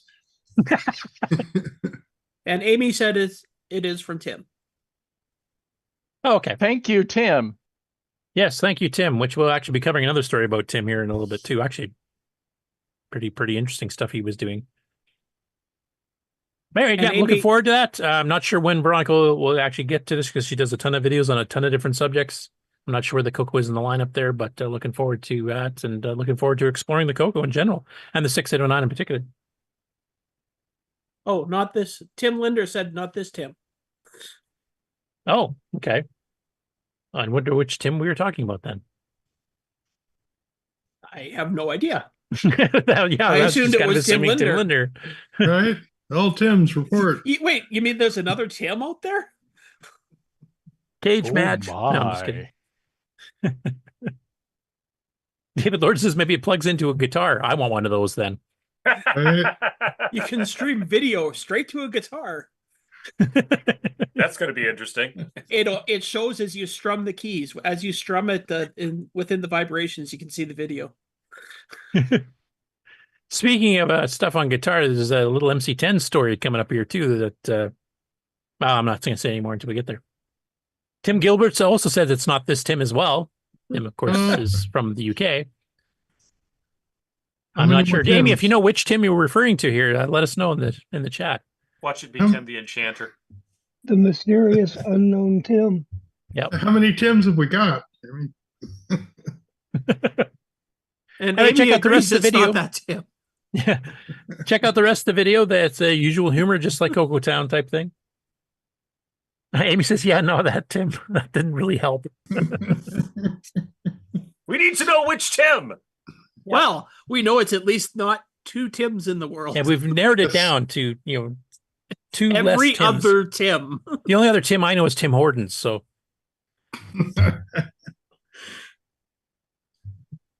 8-Bits in the basement is saying Tim Callaghan. I'm not even sure who that is. Too many Tims. It's like having too many Marks on the show. Probably just somebody that Peter knows in France. Oh, could be. Hey, check out the video and look for definitely a follow-up video from Veronica Explains, and that's the name of her YouTube account. Or YouTube show. Well worth watching. Yeah, it is. I'm only catching on occasion because there's so many good shows on YouTube and even some live ones on Twitch too that I just don't have time to watch everything anymore. Like I just have to pick and choose if it's something that really is up my alley and watch that. You guys keep referring me to videos that I just don't have time to look at. So hopefully some of you guys give me summaries on the good ones. All right, next up, we've got the Micro Games Basic, UG Basic. There's some updates on the beta branch, and some of the stuff is actually CoCo specific. So some of the mentions here on the 0813 beta, it's added the new key pressed async Pragma new keyboard drivers and added support for keyboard drivers for a whole bunch of machines, including the CoCo and the CoCo 3, as well as the Dragon 32 and Dragon 64. And this mentions that this is key shift, put key, key state, clear key, and so on. So definitely some changes there. There's also, I'm not sure where it is on here, but there was a fix to a bug in the XOR instruction. On the 6, yeah, here it is. All right there. So some bug fixes as well as some of the new stuff they're adding. It's good to see because this one gets updated literally at least once a week, if not more. Sometimes I've seen up to 3 or 4 updates a week. And you should see what's coming next. Oh, do you have inside info? No, it's public info. You just have to be on the channel. The ability to do serial/network using the UG basic statements. And he's using a thing called the Dojo server. So there were going to be some opportunity here pretty soon for some things to all kind of start working together. Anyway. Now, does this require hardware? Does this run through the Bitbanger? How does that work? We'll have to check the channel and find out. You're killing me, man. So is it that the can Discord? be arranged. Is it Discord or is it which the- channel? The UG Basic channel itself, I'm presuming? Her Games Basic channel on the CoCo Discord, or you can just chase Marco directly. Spotless Mind 19 something. Okay. Thanks. Cool. Yeah, he keeps adding a ton of stuff. And of course, for those that don't know, this is a cross-platform development system. So you write the game in one central language. You might have to do some tweaks for some of the different machines because of different hardware and stuff. But basically, the same code will run on all. We've got a few of these cross-system compilers now. But if you're familiar with BASIC, this is a nice one. And of course, there's other ones like Glenn Hewlett's doing one that's actually based on CoCo's extended BASIC, so it's much closer if that's what you're used to. This is more of a structured BASIC along the lines of like a Basic 9 or BBC Micro BASIC, but modernized. Now back to Tim Linner, not the Tim that we were looking for. He's released a program he's calling the SAM VDG Sizzler, which I thought was an awesome name. And basically what it does, you'll see this little representation on the screen if you're looking at the screenshot right now from Tim's blog. And basically, it goes through all the different video modes that the SAM VDG combo can do, including semi-graphics and graphics modes and some of the bit settings for stuff like color sets, or if you have T1 or gimmies, you do lowercase and border colors, etc. And it actually will run through, and you can download the programs from his GitHub to actually run through all the different combinations, show you every possible mode. And there's some videos he did accompanying this. He's got one for the regular VDG SAM combo, like the CoCo 1 and earlier CoCo 2s have. He's got a T1 VDG one that probably is applicable to the Dragon or to the Deluxe as well for the CoCo 2B. And then, of course, he's got the CoCo 3, and he's got both the Gimme 86 and the Gimme 87 versions of that. And I don't think there's any difference between those as far as displaying the modes. I do know there's some differences on the IRQ timer between those, but that's what the screenshot of the intro screen looks like. Now, I'm not going to go play through the videos here because I know Mark has to get away here soon. So I will skip playing them, but I will mention them. Here's the GitHub if you want to get that. Of course, once again, this will be in the show notes. If you want to get directly down there, grab the source code and the disk image already pre-made and ready to go. You can run that on emulator or on real hardware. But basically, I'll just play a little bit of the CoCo 1 here, and you can kind of see the temporary screenshot as a placeholder is actually showing one of the ones where you're kind of mixing the modes together.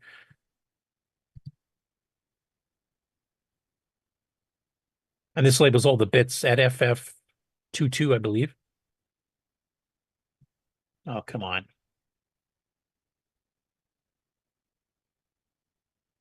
Internet archive is being slow. There we go. So basically, it's flashing between the text screen, which is actually showing you the bit settings and what they currently are for the next mode it's about to display. And those are the individual bits on FF22 or 65314 if you want to do it decimal. And basically, it'll flash between them and show you exactly which ones. Like here, we've got the AG bit set, the GM1 bit is set, and then it will look like, didn't quite catch it in time, but basically you can see it cycle through the modes. And you can see it go through all the semi-graphics modes, 4, 6, 8, 12, 24, all the P modes, 0 through 4 that you're normally used to in BASIC, plus some of the lower res graphics modes that actually aren't supported in BASIC, but the the SAM and the VDG support. And like I said, he's got videos here that show you the differences between, say, the T1 VDG and the regular VDG. You'll see quite a few of the bit settings actually do different things, mainly to control the border color, inverse video, true lowercase, etc. Most of which are duplicated on the Gimme. And if you want to experiment, I mean, some of these modes have not really been used in games and stuff. I mean, those like the one is a 64 by 64 4-color mode, which doesn't take too much RAM, but was used as a little demo program at the end of the original full-size version of the Color Basic manual, not the chopped at 13 chapters version. Actually did some manual poking in BASIC to do that. And then a few of the very early 4K games like Scarfman used that mode because it didn't take that much RAM. But other than that, it wasn't really used. And he's got videos for all of them here. So he's got one here for the 2B, which you can immediately see has control over the border, has true lowercase showing on this particular screenshot here, but you still have your graphics characters. And then here's a part where you run through on the Gimme 86, which is basically the same as the T1, except the higher semi-graphics modes are not directly on there. And here's the one for the 87 Gimme, basically looks the same, just happens to be in a different color set, this particular one. Maybe the videos are actually fairly long because it goes through all 256 combinations, so watch them at your leisure. Next up, this is a assembly language library, and we kind of covered this last week. Is Sheldon McDonald, the author. He's got a special ID he's made that is made to do both CoCo and Sega Genesis games. So it handles both the 6809 and it handles 68000. And he hasn't touched the CoCo side of stuff too much until recently, mainly because he's been busy fiddling around with the Genesis stuff. But he's been adding in support now, as he mentions in this post here on Facebook in the CoCo group. He says, my current work in progress getting the CoCo 3 CG3 mode running in assembly. So far, I've coded double buffering sync, P-set, P-point, line, textured line, and circles. The next part is to get sprites and putting text to the screen. CG3 mode is 128 by 96 by 4 color. I'm estimating this library will be ready within 2 weeks. Dual IDE, which is the name of his IDE that runs both for the Genesis and for the CoCo. We'll be getting some more fixes for the CoCo as well. And this is actually a little video, so he's kind of demonstrating the few commands. You can see a textured line here where it actually is changing the colors. Now, he's got it kind of running in CoCo 3 mode on this particular case, so he's changed the palettes from the standard 4 colors you get on a CoCo 1 or 2. But the drawing will be the same, just the colors would be different in that particular case. That's actually running at a pretty good clip, and of course, he's got the syncing, so he's double buffering, so you're not seeing flickering and stuff, and you're seeing circles go over top of each other.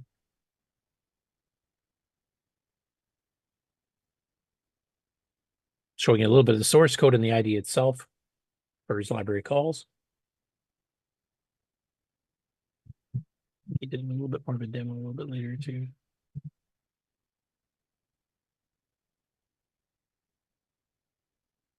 Here he set it to the standard palette that a CoCo 1 and 2 would see.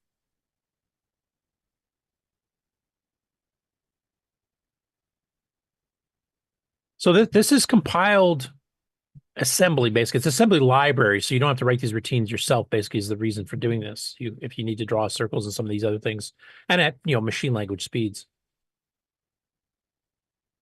I'm sure if you set up a proper USR interface, you probably could actually call some of this stuff from BASIC, and actually some of these commands have some extra features and speed that the regular extended BASIC does not have, so might be worthwhile for that too. But he's still adding some more stuff, and as he mentioned, he's hoping to have this released within a couple weeks, the full version. Next up, we have a post from Thomas Cherryholmes, who, of course, is the main guy behind FujiNet. And he's posted information and sample code for the Atari 8-bit of the high scoreboard feature that's supported in FujiNet. Now, this is something that's actually done on a server, and you can actually save high scores and initials, etc., cross-platform. So if you wrote a game, and there's a few games already cross-platform under FujiNet, and you can actually keep a high score scoreboard, kind of like what you can and Sloopy do for our game on challenges. But this is something you can actually do automatically over the web. So basically, if you're logged in one of these games and you have the right drivers written to handle this, and they already are available for the Atari and some other platforms, then you can actually have it automatically save this up to the server. And he does mention here, perchance would some interested parties want to bring this to the CoCo target? And I know, Henry, you've probably been the most involved with FujiNet at this point. Is this something you've thought about, or you think somebody else should do, or? Oh, you're muted. Yep, and it's something that I've thought about.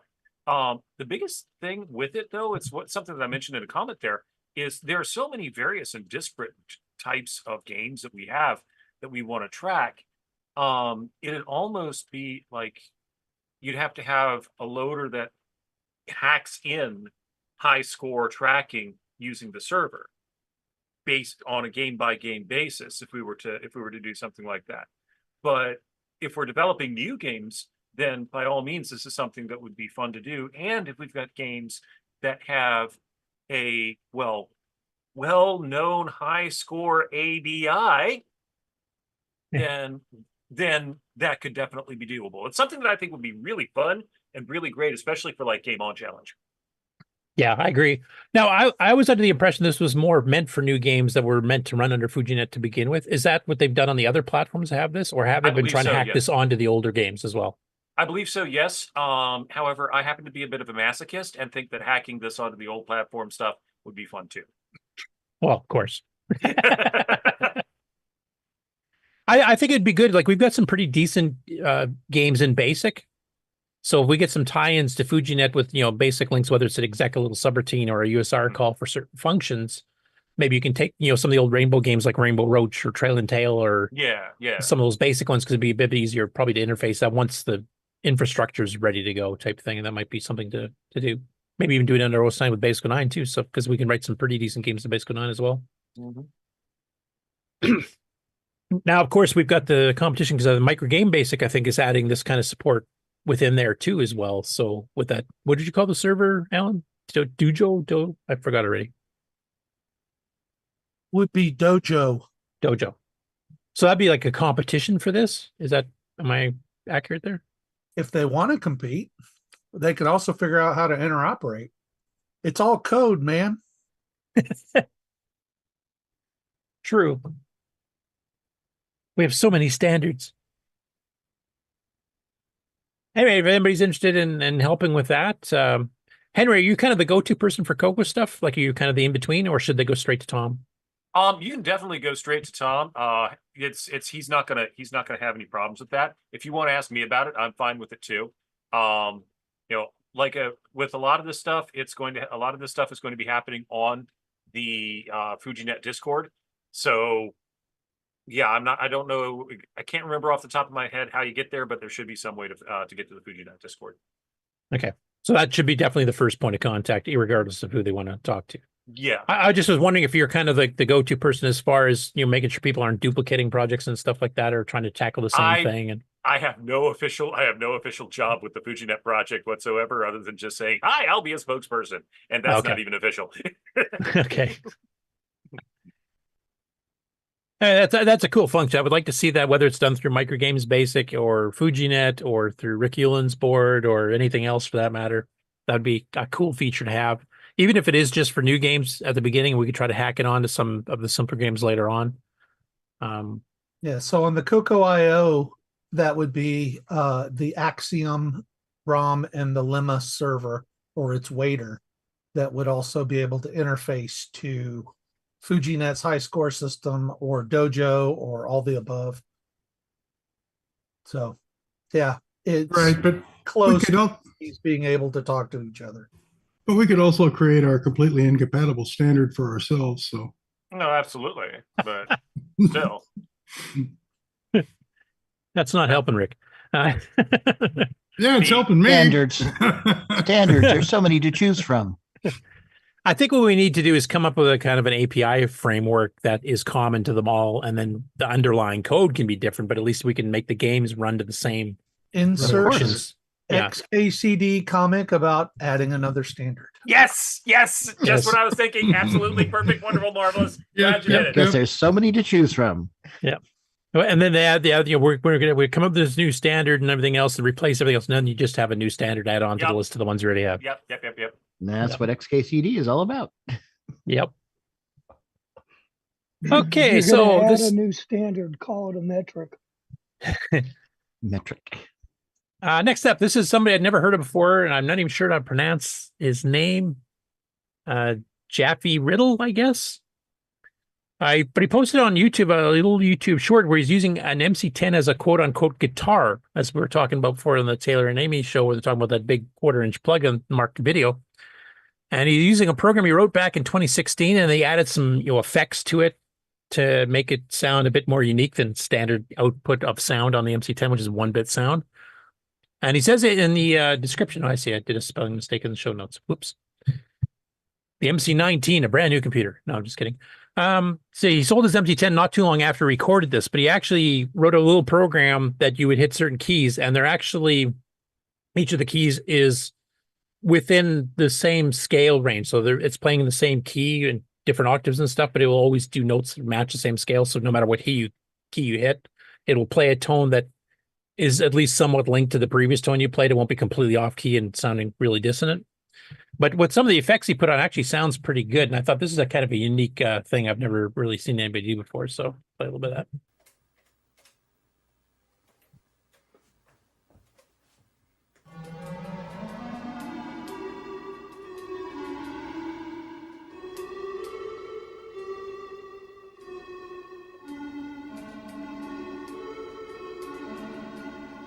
I mean, we're all about the 80s. Here's the guitar.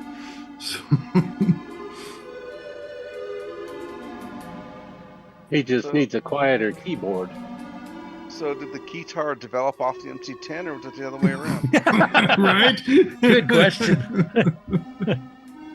I know Yeah, there are Roland too was many- doing guitar since back in the mid 80s, and the MC10 was out in the early 80s. So, yeah.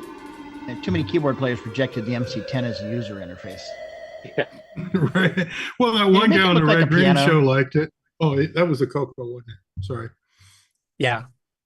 Well, in Revenge of the Nerds, of course, they had the CoCo 2 prominently displayed on the concert. Right, right. So, yeah, it's been done before. But I thought that was kind of neat. He just added some effects to it because, I mean, it's just simple 1-bit sound commands, right? But when you add some of the reverb and some of the effects he added, actually, it sounds kind of cool. It's not polyphonic or anything, but... Well, so he's making a VCO out of his MC10 and then, feeding it Yeah, into and a he did synth, this and like it works 8 good. years ago, and he sold the MC10 right after he did this video type thing. It was just kind of an experiment for fun, and he dug the old video out and threw it up. So I thought that was kind of cool. So now he's like silver haired and thinning on top. And yeah, just like me. So, Yeah, I thought that was cool, and it does sound pretty neat.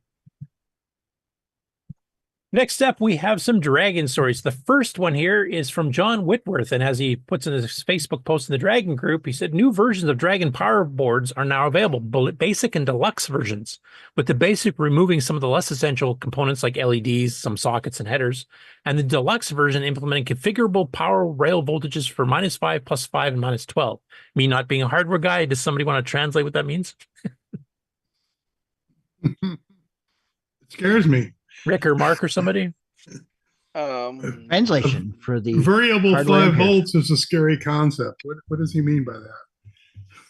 Well, I think he means he's built the power supply configurable. to have additional rails.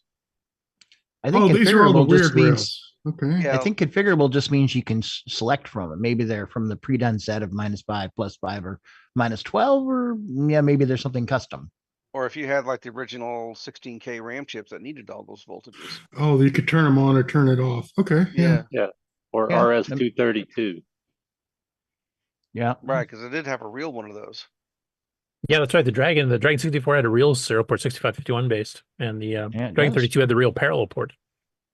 I don't know if that affects the parallel port or not, but Yeah, Basically, a was just 5 volts. Swiss Army power supply. because didn't the Dragon have like a weird 18-volt power wart or something? Oh, I think okay. it's The 9. 60 I think has it's got 9. it all. Oh yeah, 60 said the Dragon 32 needs -5 volts from the power supply unit. The Dragon 64 needs -12 for serial and regulates to -5 on board where needed. So turn off the -5 if you've got a 64. Okay, yeah. Seems reasonable. One power supply for them all. Yeah, Exactly. and 60 just mentioned, he said that the original PSU boards were not interchangeable. You could not switch in between a 32 and a 64. You'd have to buy one for each. Because- This way you just, I assume, flip a switch or something or change a jumper or Yep. whatever, and then you can just use it with Yep. whatever. Considering job, John. there's several projects of building new power supplies or new motherboards with enhanced features for both the Dragon 32 and the 64. That might be handy for this too. Sorry, go ahead, Mark. Oh, I'm just saying, good job, John. Making a one supply for everything. Fixing everything. Yeah. Yep. And of course, you can hit his website that you can purchase any of the stuff he makes hardware-wise for the Dragon, that dragonpluselectronics.com. Next up, we have Phil Harvey Smith. This is a follow-up to one we did last week where we were looking at a Dragon 64 that had a 3D printed case and a homemade keyboard, shades of Bob Emery. And I think this one is using Kieran's Dragon 64 duplicate motherboard that he did. And he said, how's that then? Though I may have slightly moved the keyboard case hole, did have to rebuild my spacebar wire thing with a slightly longer wire. Also, the black enter key is slightly taller than the other keys. There's a white enter key in the kit that is the same size, but it doesn't look right to me. Also wish there was a couple of blank keys for the ones on either side of the spacebar. I suppose I could 3D print a couple. So we kind of looked at a little bit at this earlier here, so I'll zoom this up a little bit and a bit more. So basically, this is a multi-part 3D print here to make a duplicate case. You can kind of see the seam lines. He's actually got a raised Dragon 64 logo instead of just a sticker. It's actually raised plastic, so it's kind of got a feel to it. You can see that he's extended these extra keys on either side of the spacebar that he doesn't have keycaps on there yet. You can kind of tell in the picture the enter key's up a little bit taller. That might annoy some people, but it might also be easier to find, touch typing without looking. So, and that is a rather important key. So that may not be that bad. I'd have to kind of try it, I guess, to feel. But yeah, it looks good. And these keys look, proper. They're labeled properly on the top with the proper shift values on the numbers, etc. for the CoCo and the Dragon. Right. And I'd eyeball this case will print on your $200 Ender 3 just fine. Just by the size of the quadrants. Oh, right, yeah. He's cut it down to a common size that's very easily doable, which is a big thing. Lowers the barrier to entry. I could print a CoCo 3 case in this style. Yeah, and the CoCo 3 case is actually smaller than this, so could you do it in 2 pieces, do you think? No, it's a little bit too deep, but okay. But yeah, no, this is a good move forward. Yeah, it looks really nice, and I really like that not laminated, the I don't know what to call it, 3-dimensional sticker, I guess. Yeah, that's with the raised dragon logo and the raised words Dragon 64 2024 and stuff like that. That's awesome.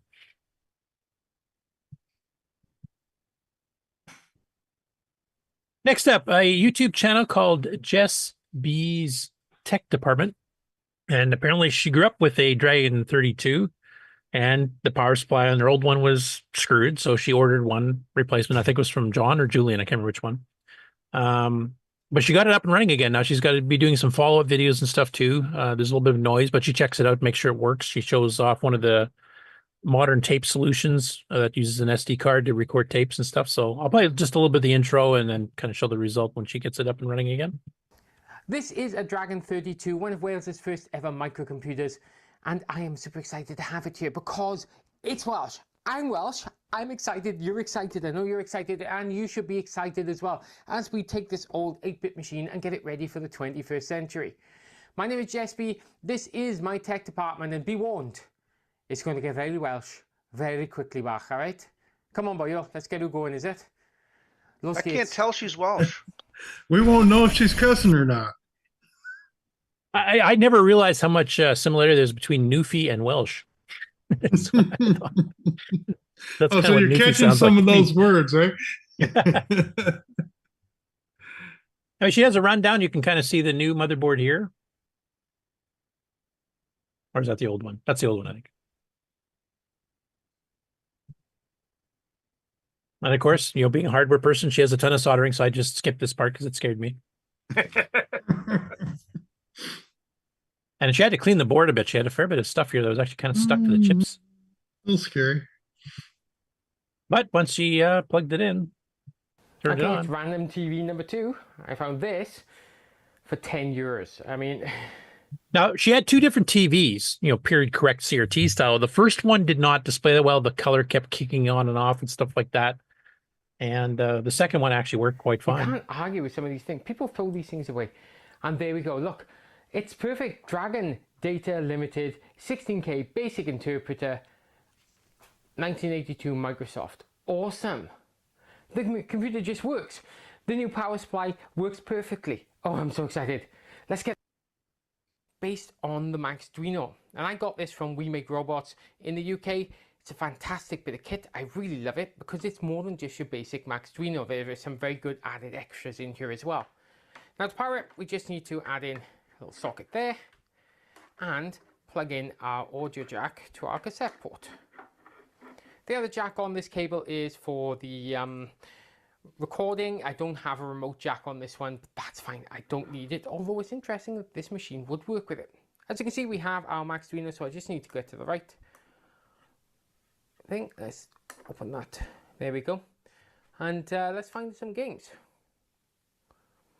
While we're looking for games, I do like the fact that the display on here, the little LCD display, actually shows like the size of the file and stuff. So if you want something that's going to load just in like a minute or two rather than waiting 4 or 5 minutes for a full Dragon 64 game, you can kind of tell almost like a disk director, you could see the size. That's kind of a handy feature. That hadn't, it might have been on there the previous times we've seen this unit, but I honestly don't remember that. Anyway, she decides to test it out, and she loads Chucky Egg, one of the standards that everybody really loves on the Dragon. And goes in and mentions that there'll be some future videos coming out too. So I'm curious where else she'll be taking this. And I'm glad she got a machine from her youth working again. So definitely go check out the video there. And then the last one I've got is David Mitchell, Davy's Retro Corner on YouTube. Posted a video showing his generating Mandelbrot fractals in SG4, which is a mode I've never really seen do Mandelbrot fractals before. Okay. So it's basically using the 9-color low res. And of course, because of the way that graphics mode worked, if you try to draw pixels adjacent and they happen to be in the same 2x2 block in the character, it'll just wipe out the color with whatever your new color is. So if it used to be blue and you set the next pixel to yellow, it'll turn yellow on the first blue one as well. So it's a bit coarser than it kind of looks, but it's not too bad. And this is running real time, so. It actually looks like a Mandelbrot somehow. Yeah. I even suggested to him, I said, you should try that with those new graphic techniques we did on CoCo Tech number 6. Graphics 12 and 24 and rewrite it for that. Yeah. Get that awesome 64 by 192 going.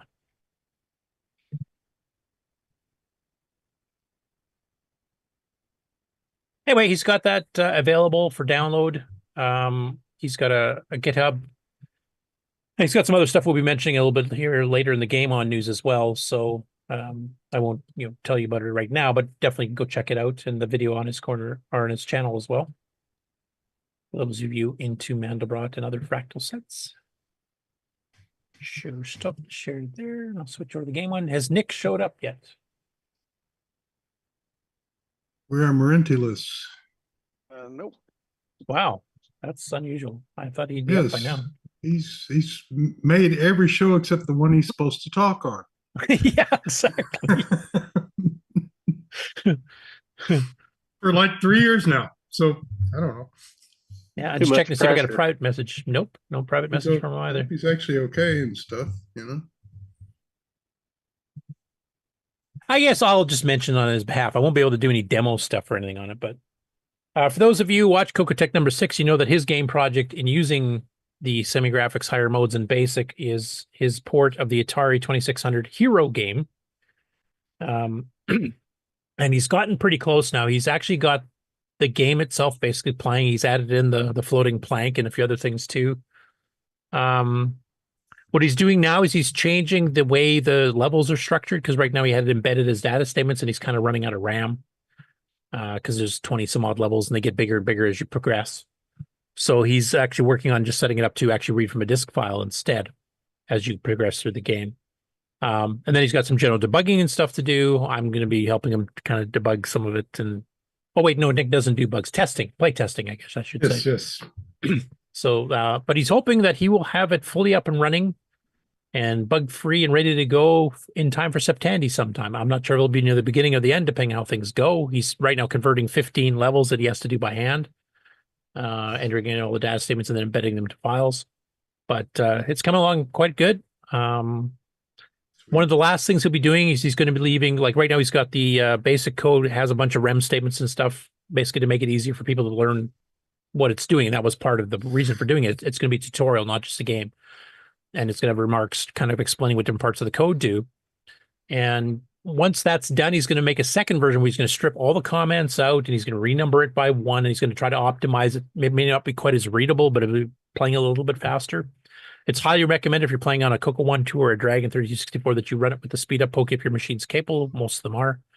Of course, the CoCo 3 has a double speed up poke, which speeds up RAM and ROM, so that's even a little bit better.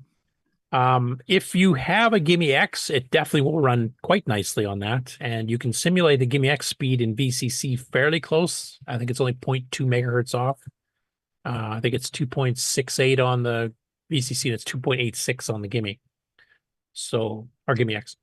So there'll be a couple of different ways to play it. It'll be a little bit slow. We'll have to see how much it speeds up once you optimize the basic and renumber it by 1s and strip comments and all that kind of stuff. But I've been kind of watching them develop it here, with private calls and Discord over the last couple weeks, month, and it's looking pretty good. It's a fun little game, and I'm hoping that it'll inspire people. In addition to watching CoCo Tech episode number 6, where we explained how to use the modes, and of course, CoCo Town did his own little video where he fiddled with them for a little bit as well. Hoping it'll encourage some basic programmers out there to experiment with having a 9-color game with mixed text if you want to make it CoCo 1 and 2, and kind of fiddle with a graphics mode that most basic programmers have never touched because there's no basic support for it. officially. So hopefully we'll see some people actually kind of experiment with it. And after that, I will switch to the Game On news. Ken, are you still around? Nope. Okay. Oh, dang it. So you went and surprised me with a second episode today. Yeah, I know. I figured I'd release stuff like this on Saturday mornings just to mess with you.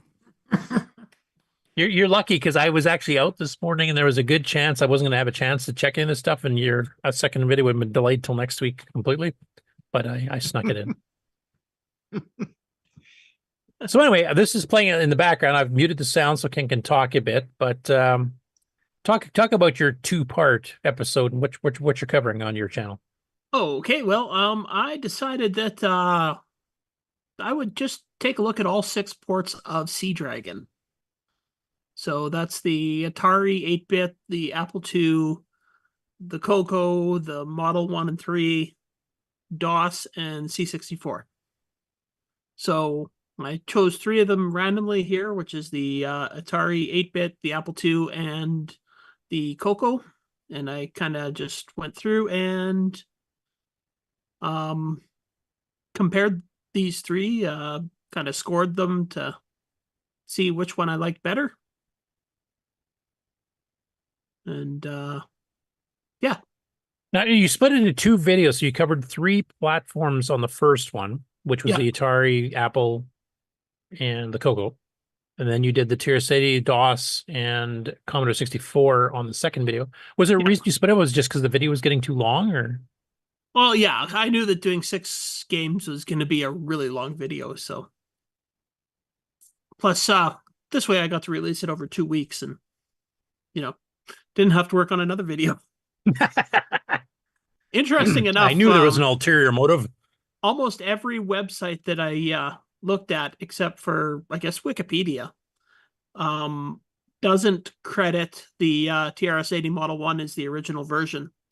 They all choose a different ones. Like a couple of them say it's the Apple II was the original version, and it's one that says that which was the DOS version was the original one. Yeah, that's several years after the other ones. Well, 1 year.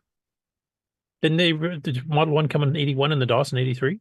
Model 1 came in Model 1, Atari, and Apple, I think, all came out in 82. And for some reason I thought it was late 81, but I might be wrong. 83 was the DOS, or maybe the DOS came out in 82 as well. Then 3 of them came out in 82, 2 of them came out in 83, and the C64 came out in 84. Right. And for those watching the video, this is the Atari 400, 800 version. This is the Atari where you're piloting a submarine through molasses. Yeah, because it's slow.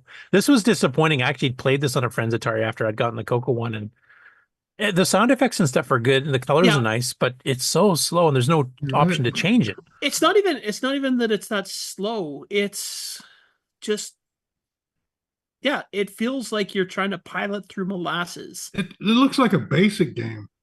I mean, it aside from the smooth scrolling, stumbles, it just.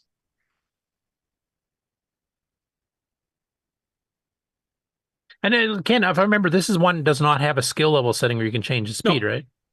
The only ones with skill level settings are the CoCo, the Model 1-3, and the C64. Yeah, and that made a big difference because the CoCo one on those lowest levels is pretty slow on plotting too, to be honest. Most people I know usually play it around level 2. I got so used to the keyboard controls on a CoCo 1 keyboard, or Bob Emery's, that I was playing level 7 regularly because I did better on it because it was just felt more fluid and fast. Now we're showing the Apple II version here. Now the Apple II kind of did this cheat to get the mountainous terrain underwater to go a little bit faster without having to fill in. Yeah, it drew it as dots, which I think reduces complexity. Which looks a little bit weird compared to the fact that everything else is so well defined, and then the cave wall is maybe. Now, I will admit, if you've seen Planet Invasion, a Defender clone by Spectral Associates, they kind of cheated on their mountains too and did dots. So we're not, free of sin doing this either. And one thing I did want to mention, you were talking about this dragon. If I remember, I did play this back in the Apple II in high school because some people there had it. There is dragons at the end of the cave, isn't there? Yeah, in this version, in the other versions, in the original version and the other versions, it's a nuclear reactor, isn't it? Yeah, on the CoCo version for sure. I haven't played the Yeah. Tier City. I was hoping Nick The would be here to model, talk about it. the Model 1 is a nuclear reactor because it says it right in the instructions. If you make it through all of the things, you're finally faced with your ultimate goal, and it's a nuclear reactor, and it's protected by a bunch of lasers and stuff. So yeah, and a few versions had speech. Yeah, just the Apple II, the Apple II, and the CoCo. Yeah, Both and a few had limited music. sound. Tier City Model 1 had single voice music in a few spots. CoCo, of course, does the Popeye the Sailor Man and a few other little ditties. Mm-hmm. Not during gameplay because that people hadn't discovered the H-Sync trick yet. Actually, if you in episode 2, let's switch over to episode 2 then. The biggest disappointment, I guess, for me in the game is when I got to play the C64 version. The sound effects in it are okay, but there's no music, no anything, and this is from a computer that their main brag is the SID chip. Yeah, and it wasn't like it's a release launch title. It released in 82, 83 when the Commodore's first out and people were still learning the hardware. This is a couple years in. And they still didn't do it. It's a couple of years in when something like the CoCo had already been released, like the version for the CoCo had already been released, and it had music in it. So you'd think that they'd be like, oh yeah, we got to show them up. But yeah. Yeah. And of course, we're looking at right now the DOS version with the DOS version. Yeah. That palette that's kind of our pastel palette, except they added black. Yes. And this is a hard version. It's not very fun. And there's only one level on it. And AGA graphics at its finest. Yeah. And the text screen is literally just text, or the intro screen, I should say, on the DOS version. With a random sound generator, which is really weird. That looked like a Rush job to me. Yeah. Right. And here's the one that started it all. You're right, 1982. Yeah. This one, I know I've talked to Nick before. This is one he really liked. Oh, back in the day. It's actually a really fun game. I thoroughly enjoyed playtesting this one. Yeah, the gameplay of this one, I mean, obviously graphically it doesn't compare, with some of the other ones. There's no color, it's a low res. But it does have the full side scrolling. And Froggers coming up at you.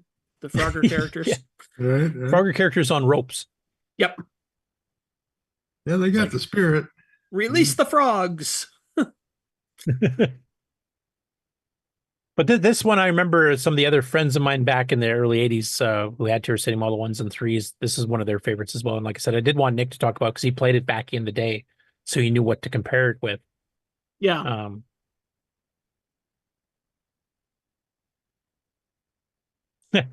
I just saw a comment from 8-Bits in the Basement. He said, Sea Dragon was one of the first CoCo games I really played because of the game on challenge. And he said, the speech nearly knocked me off my chair because I didn't think the CoCo was capable of it. It takes a lot of memory to do it properly. That's why there's not a lot of speech. And if you got the generic programs like Speak Up by Computize that actually let you do entire words and things, it's pretty rough sounding because to store all that as digital data, you have to either eat a ton of RAM to get a good fidelity, or you say, screw it, and I'm going to leave enough room for somebody's program to exist at the same time, and then you just lower the quality. And hey, if you're interested in talking about speech on the CoCo, then the Robert Kilgus interview is quite interesting about how he did it in skiing. Yeah, did it in skiing and Dino Wars. He used human voices for the. Yeah, definite. Another plug. Haven't done it in a few months here, but a big plug for Ken of Mine's interview with Robert Kilgus in 4 parts. It's a nice long one, covers his entire career. I did actually plug it in this video as well, just to talk about how the Model 1 and 3 were never meant to actually have sound, and Robert was the one that figured out how to actually do it. Yeah, and then Radio Shack sold the amplifier kind of based on that afterwards. Yep. Actually, I think the amplifier was available already. They just sold it as an accessory. Because I was watching something where somebody was talking about, or that was last week, the person was saying they had this amplifier from like 1968 that they continued to sell at Radio Shack up until the 90s. Oh yeah, the little Archer generic amplifier that took a headphone. Yeah, everyone had one of those. It was all you could do in the 70s to. And those were ones that you could hook straight into the cassette mic output or in output, whatever. Now here you're showing the C64 version with a higher speed level. This is actually much better. That was quite surprising. Like the first time I played the C64 version, I was just like, "Oh my god, this game is awful. It is so slow." And yeah, it reminded me of the Atari 400, 800 version. The graphics are even somewhat actually similar. even worse. It was slower. And okay. And then you up the speed level though because it had it, and it actually became quite a fun game. So I actually surmised it's actually pretty good because younger players could easily play the slower version and more experienced players could play the faster. I think at the ages we are now, I would say the older and the younger players could play the nice slow version because our reaction time has gone down, and the people from 20 to 45 or something can play the fast. I don't know. I found the slower version a little bit too easy. I actually, as I was saying in the video, I made it way further in the game on the slower version than I've ever made it before, and just on my first playthrough of it. Okay, so if did you manage to blow up the reactor? No, I didn't make it quite that far, but I think if I played it a couple of times, because I got to parts where I was like, "Oh, I've never seen these before." Do all the versions have the checkpoints like the CoCo version? Where if you make it so far that when you die, you start at that new section, not having to go all the way back. I believe they do. That was one nice thing about Sea Dragon that I liked, because most of the scramble clones in the CoCo, you would just you'd die and start that current level over again. Yeah, because on the Apple II, the checkpoint was where you came across those laser barriers that would move, and those are really annoying because you had to be pixel perfect to get through those. Yeah, that's actually the point on the Apple version that I lost interest because, it's just so annoying that you have to go through like 20 of them, and one little pixel slip up, and you have to go back to the start and start all over on all 20 again. It's like, ugh. Marco, was Sea Dragon when you played on the Apple back in the day? No, I didn't have a backup copy of that at all. So I had a bunch of others. Did you have an original? No, I didn't even have an original. So didn't have a lot of budget in high school for that. I spent all my money on buying, Apple computers. They're not the cheapest thing. Actually, it's interesting because I played a lot of Apple games when I was young, and I never played Sea Dragon. I never even had heard of it for the Apple. Oh, I remember I played it in high school because our Apple II lab there was, we had a lot of Apple people at the high school, and that's where a couple of people did have it. That's why I saw that dragon at the end of the game. Yeah, but I preferred the CoCo version back then. I'd played the Atari 400 version back then. We only had one Terra City Model 1 at school, and it was kind of relegated in the back of the physics lab. Nobody was really touching it because it had already been used years before, and before I got to high school. So nobody had any games for it. It was just kind of a little cassette system sitting in the back. So I never played that one. The Atari version I hated back then because it was so slow.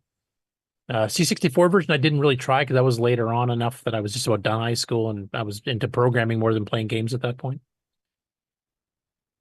But I was hoping to get some feedback from Nick on the Model 1 version because I know that was one that he hyped up quite a bit.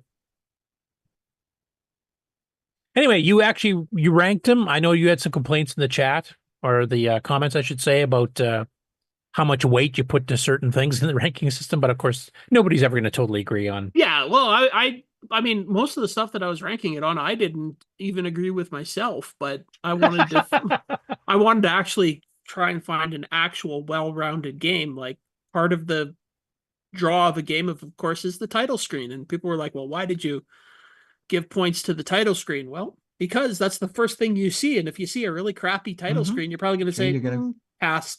Like the one we're showing now. Exactly. Yeah. Well, you know how fast you can play the game. If you can read the bottom line, play it on fast. But yeah, I mean, the whole point of a title screen is kind of an attract mode in case you don't have an attract mode itself in the game, which back in the 8-bit days, I mean, sometimes the game itself took all the RAM. You didn't have time to build in a demo. If you were walking through an arcade and there was a really bright, flashy game with things jumping all over it on the attract screen, and then there's one that was just a couple of words. Which one are you going to put your quarter in? Mm-hmm. Yeah. Even if it just alternated between a nice graphic and the words to give you information, it's still going to be more attractive than just a screen full of words. Exactly. Yeah, exactly. Like I have nothing against a screen full of words as long as there's something else about it. Like the CoCo one, not incredible, but it's got good music and it's got the guy playing the accordion. So yeah, and speech. He actually, and speech salutes you and says, welcome aboard, welcome Cap. aboard, Captain.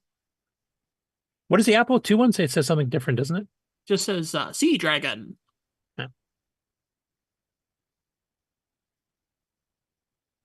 Anyway, I'm going to stop sharing the video at this point because Ken ranks them, and he does it in two parts. The first part, he ranks 3 versions against each other. The second one, he ranks those 3, and then he picks the winners, the overall best 3. And I'm not going to tell you what the results are. You have to go watch his videos.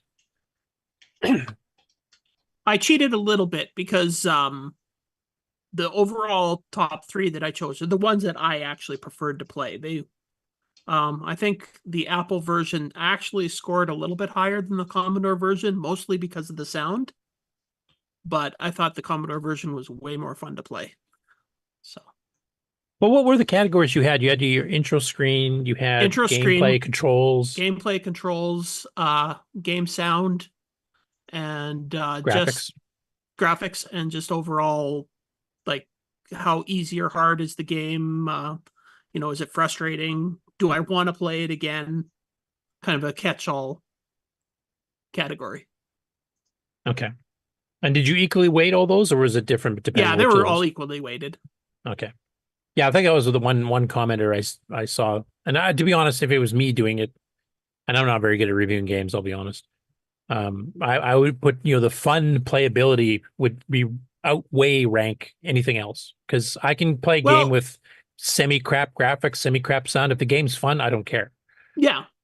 I agree, but I was trying to be just, I guess, diplomatic about it, because I know that there's some people that, for instance, I know C64 people seem to prefer graphics over gameplay ability. Yeah, I mean, and I know people like that too. Because there's a lot of games out there that people have said, "Oh, it's an amazing game. You have to play this one." And it's like, "Oh, that game looks so nice." And then I play it. It's like, but it's absolute crap. Yeah, so, there's never one that's going to satisfy everybody. So anybody who does game reviews, you have to come up with your own system. As long as you explain ahead of time how you weighted it, how you balanced it, that's fine. And I think, about 60 to 70% of the weight is actual gameplay, graphics, sound, and fun to play the game. And the other, 40% of it was flashy stuff. Yeah. I think this kind of proves it, because the tier setting Model 1 version is actually quite good and definitely holds its own against the other versions, especially in playability. Yet if you went strictly by graphics and sound, I mean, it can't compete. It doesn't have the hardware to. Absolutely, yeah. Yeah. Yet it is one of the better versions fun-wise. I've played it since. I just didn't play it back in the day. And it's and actually in a few ways, playability-wise, I actually prefer it over the CoCo one, to be honest. Yeah, actually, I have to agree. That's why I I won't spoil the ending on how I chose which ones I like the best, but yeah. Anyway, definitely go check it out. It's a 2-parter. It's about 20 minutes each episode on Ken's channel, Canadian and Retro Things on YouTube. And you get to see lots of classic gameplay. There you go. Yeah. Speaking of more games here, so Jim Gary ported a game that was originally on the CoCo from Aardvark Software, originally written by Gerald Warner near the end of 1981, and this was quite advanced for its time. So this came out even before Phantom Slayer. It's a 3D maze game in real time, in BASIC, where you actually have to shoot and kill things, ghosts in particular. And the ghosts actually come out around a corner, and then they start turning towards you. You don't know which way they're going to turn to face you. You have to shoot them between the eyes before they shoot you. So you actually get to watch the eyeballs kind of rotate on the ghost. So it actually added a bit of a challenge, because you had to aim your laser at the right spot. And if you shot outside between the eyes range, it doesn't affect the ghost at all. And if you take too long, the ghost will shoot you. So Jim did 2 videos. He did one here where he basically just did the raw straight port. And this requires, I should mention, an MC10 that has either the MCX 128, so the 128K upgrade that Darren Atkinson designed quite a while ago, or the MCX SD, which is the SD card solution that also added 32K of RAM. Both of those also add extended basic or the equivalent of on the MC10, which is how we could do these ports here. For those of you not ever seen the game, I don't know if we've covered this one on the Game On Challenge, but if you ever want to try another basic game, this might be a fun one to do. But he did a second video where we actually went and optimized a bit and fixed one little bug on the little radar thing. So he'll show you the keys. And the original one was keyboard driven. It was not joystick driven. 9 difficulty levels. Even has a little text font with draw statements. And then we get into the game itself. So you got a timer running at the top, and you get a better score if you kill ghosts as fast as possible. Then you've got a little radar indicator on the bottom. You can also bring up the map, as you can see here. So it's a fairly extensive map. And the bottom part has how many ghosts left to kill, what direction the current ghost in the maze, because one at a time, is from your current position, and then how many squares away you are, including through walls, which is the number on the far right on the bottom little box. And even this original version that he ported here, it's running at a decent enough clip. This is basic, so you can't expect miracles. Here comes a ghost. You can see the little gun. You got to move it back and forth. You got to shoot him between the eyes, which he's failing at. So the ghost shot you.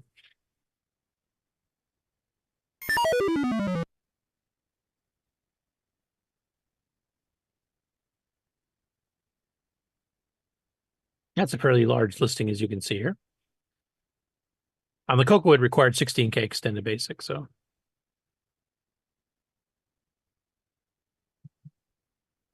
Anyway, I'll show you what it looks like when you actually shoot the ghost. So let's go forward. Well, this is a nice little touch I remember from the original game. There's an exit to the maze you can't actually go through until you win, but it has a little outdoor scene. It kind of makes you think it's an open world game and you can wander out and there's a house and a tree and stuff, but no, you can't.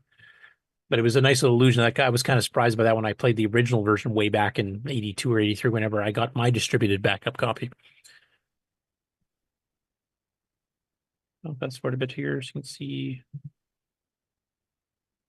actually killing a ghost. So it comes out around the corner, steps in the hallway, and at this point you can't kill it. But then it starts rotating and its eyes come in, and you have to shoot it between the eyes, and you just succeeded there. Looks like a punch card. Yeah. So it's actually got some strategy, and you actually have to aim a gun and stuff. So, I mean, for 81, 82, this is pretty impressive. And so the video he released a few days later here, and he actually has commentary on it itself here. And I think I'll play this entire video. It's just 3 minutes. Mark, is that okay? Or do you really have to get going? No, that's fine. Should be fine. Okay. So Jim's a little bit quiet on the video here, but he's running it on a real MC10, as you can see here with the SDX. And the things he modified in this one is he combined the draw statement strings into one string. So we do one draw statement instead of doing all these little tiny chunks at individual calling to the draw command. So it'd speed that up overall. And he fixed a little bug in the radar indicator at the bottom. The arrow that points to where the ghost is would get thrown off a little bit if it's off to the right on the original version. Apparently that's a bug in the CoCo version too. So I'll have to get it exactly what line number he changed and maybe release a new version on the archive. But he fixed that so that it properly works, and he kind of explains that. So I think his voice is a little bit quiet. I've got it cranked as much as I can. Hopefully it's properly hearable for you guys.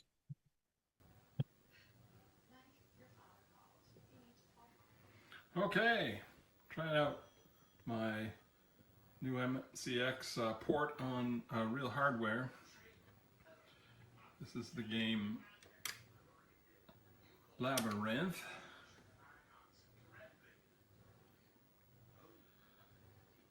Made a few changes since I first released it. The little directional arrow that gives it clues, the one to the right was a little bit wonky on the original CoCo version and the version that I got running. So I fixed that. And there was an extra line in the middle of the near walls when you're staring directly at them that I found kind of annoying. So I've taken that out. And so now when you go out and then turn to face a wall, you get a square instead of a subdivided set of rectangles right in front of you. Oh, I just got eaten. I didn't pay attention. So I'm going to see if I can demonstrate the change in the arrow that I made. So if I turn and face the wall here, you'll see that the right arrow now doesn't look wonky. It works normally. Anyway, just some interesting new additions to the latest version. And since it's running on a real machine, you can see that this resolution graphics mode 2, I believe, has some sparklies on it depending on when you turn on the machine, whether it's on the timing that it needs to function without sparklies or not is kind of not able to be determined by the MC10. It just depends on imponderables about how the TV and the MC10 come up syncing with each other or something like that. It's beyond my knowledge about how that works, but you can see that this mode has some problems. Darren Atkinson had his Asteroids game, and it allows, he recommends that you get it in the right, turn it on and off until you get it in the right mode. But it's just one of those quirks I live with. Okay, anyway. So I don't know how many people here are familiar with the hardware of the MC10. I know it doesn't have a proper VSync, and in John Linville, when you start doing some of his programs that actually would switch between modes, you'd have that little slidable window based on the timer, because you do have a timer, and as long as you set the timer to start in the right spot, you can kind of get a proper VSync. And I think it's kind of related to that. I don't know if it's a phase shift or something like that. I don't know about the hardware, but I do know that trying to get it to lock a VSync or even figure out what one is hit or miss on the MC10. And I'm assuming that's what's happening here. It's not quite triggering at the right time, and it's causing snow and stuff to hit the screen, kind of like a gimme does if you script the timing on that a little bit too. Though it's not quite this pronounced. Does any of the hardware types here know anything about that on the MC10?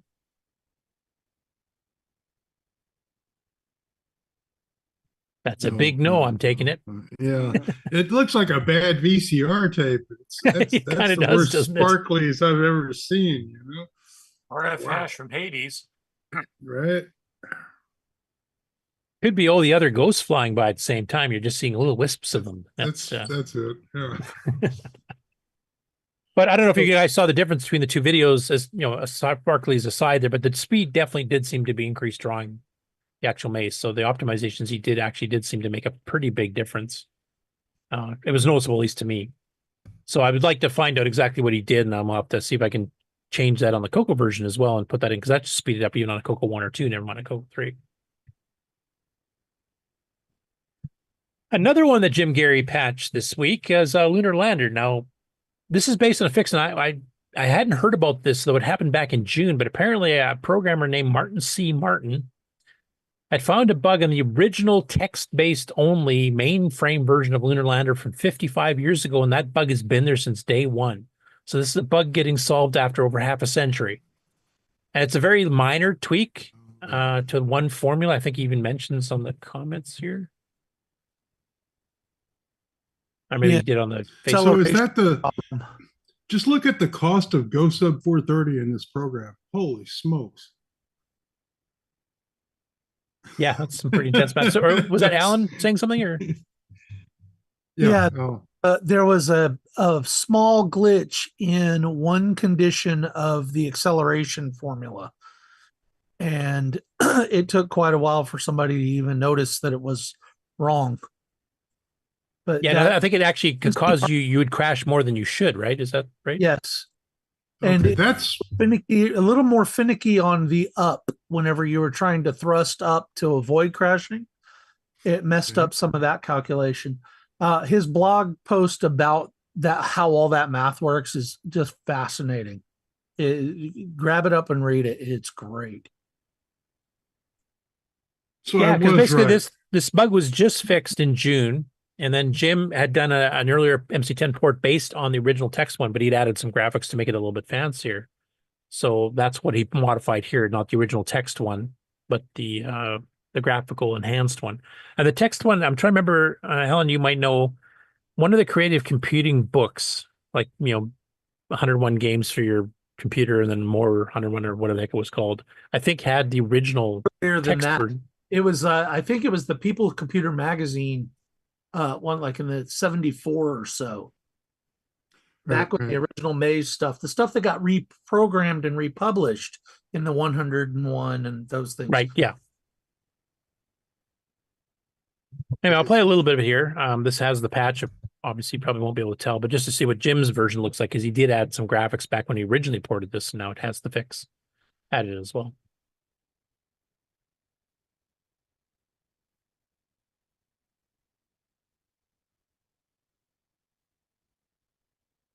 And this is where you have to punch in the fuel, I believe, each time that you're using on the thrust. So it's like a turn-based lunar lander almost.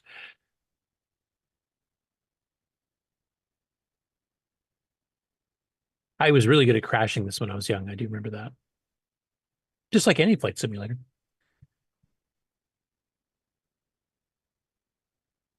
All right, if you want one of the world's longest bug fixes, or longest period of time between a initial release and a bug fix. You know, I played this game in the 70s and I was sure it was not right. And I was right. 55 years later, you feel indicted. Right, right. That teletype was lying to me the whole time. Yeah, I never played on a teletype. I did play it on, what the heck was it? So either PDP-11 or a VAX-11 780 had a version of the original text one where you get a line of text explaining your current altitude and blah, blah, and then you punch in your fuel number and then you get printed out of the next line. And you just continuously do that until you crash, because that's pretty well all I could ever do in the damn thing. That's why I switched over to playing Star Trek instead. They got me banned. Anyway, I can't think of any other bugs in a computer program that have lasted 55 years before getting fixed in any language. Does anybody know of any that would compete with that record? No, this is. I mean, that bug is older than most people on the show, I would guess. Right, right. Yep. Dates to my dawning of computer history, and I go back to the 70s. So, yeah. Yeah. I wouldn't have quite turned 2 yet. Okay. Anyway, as Alan mentioned, there's a great blog post from Martin, and actually when he published it, I did take a look at the blog post. I should have linked it in the show notes, but if you watch through the comments section, it's kind of fascinating because he really didn't think anybody would care, because he discovered a bug 55 years later in a text-only turn-by-turn lander simulation thing, and he got comments galore from people. Right, So right. yeah, Now, definitely worth checking out the history of that one. in fact, I think I even copied this program. I'm going to have to go see if I copied the bug. I wonder what percentage of the comments were, I knew it. I knew. Well, Rick left one for sure had that, but Yeah. It didn't land right. I knew it. It's confirmed now. Well, because when you're watching the teletype print, you have a lot of time to think about your last input and its consequences. You know. Anyway, never mind. It's Phantom 8-Bit in the chat says they're talking about the snow in the Labyrinth game earlier. He said MC10 RAM accesses are supposed to be on alternate RAM bus cycles. Some MC10s seem to have a delayed signal or something that causes the noise. And what Jim has said, if you keep turning it off and on, you will eventually get it so it works right. So it seems it's like the artifacting on the CoCo 1 and 2, where depending on what power phase it boots up on, you might get blue, you might get orange. And hitting reset, you can constantly redo it, but I don't think the reset trick works in MC10 though. so somebody needs to make a snow program that you can run so you can keep trying it until it doesn't Yeah. Because otherwise, how would you know? You'd have to go through the whole startup screen and start the game. And well, I know just trying to even sync to VSync here, so you could try to, double buffer a low res screen or something like that. John Linville had that little sliding window. You just hit the arrow keys and adjust it until this little moving bar of changing the color set is centered properly, and then it knows that it's at least locked on, and then you can use the built-in hardware timer to sync it. But you have nothing to sync it to in the first place, which is why you have to do that whole little adjustment thing. I'm guessing that's probably related, but I'm not 100% sure. I want an MC10 now. Dang it. Yeah. Next up for the MC10, Davey's Retro Corner. And Dave, I believe David Mitchell is in the chat. I think I saw him earlier. But basically, he did this game that we talked about last week, which is basically flipping bits. You basically get a initial state on the one side, and then you have the one you have to try to match, and you have to like flip bits to try to convert it as a few turns. And it was pretty slow running it in BASIC. So this week he decided to compile it using Greg Dion's MC10 BASIC compiler. And the speed gains are quite noticeable. So if you did want to try this game, and it's a good geeky game for computer people, and you can see where you got the code from here, www.rosettacode.org. But this is his compiled version of it, and it runs quite a bit faster. So this would be a much more enjoyable experience than the original BASIC one. So you can see on the target, and then the board as it currently is, you have to like flip bits on your rows and columns here until you match the original. So you got to learn a little bit about logic with or and that kind of stuff. So it's actually almost like a tutorial game in some ways, but a lot faster than the old BASIC only version. And there's the cassette image if you want to go to his GitHub. Of course, we've got all this in the show notes on Discord, but you can go download the actual cassette image and just load it right into your MC10. Next up after that, we have Carlos Camacho, who ported one of the strangest sounding games I've ever seen. It's called Tofu CoCo, and you can download the source code for it. It's ASCII text. You can import it into the Dragon or the CoCo, take your pick. It'll do the conversion for you when you load it. And he's described this as a Japanese game converted from Prologue to BASIC for the CoCo. And the object of the game is make and sell tofu, which has got to be one of the oddest premises of a game I think I've ever heard of. Though I guess we do have stuff like franchise where you have to sell burgers, so I guess it's just being healthier, right? That's odder than Japanese version.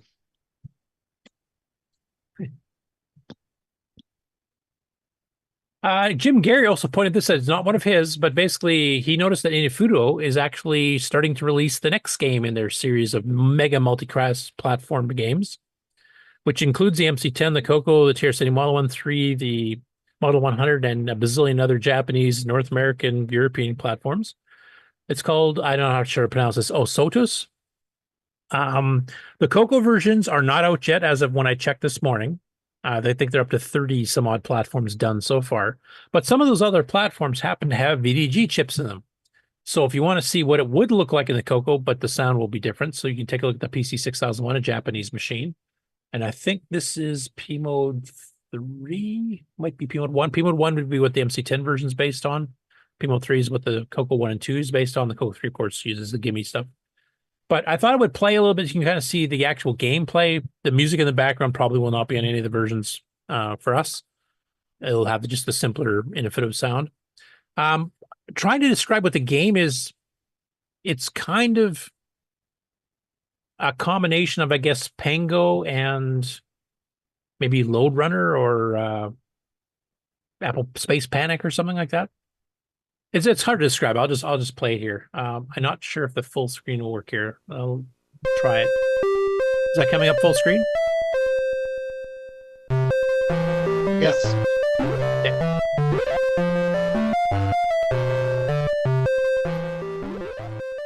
You can see you're pushing these blocks and you can actually kill them. So that's kind of the Pango thing, but you got ladders and platforms you got to deal with, and plus bonus stars to pick up.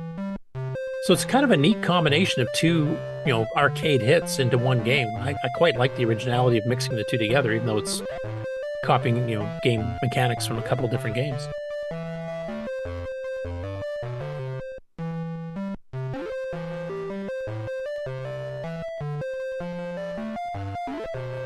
They basically, as most of their little demo videos, they just play the first level and then stop it. So I'll just stop it now. But yeah, look forward. There should be a CoCo and MC10 version of this coming out fairly shortly. He usually gets most of these games out for the cross platforms over the span of a couple months, and the CoCo ones are usually around the middle of the pack. So I'm expecting within the next couple weeks here, we'll start to see them.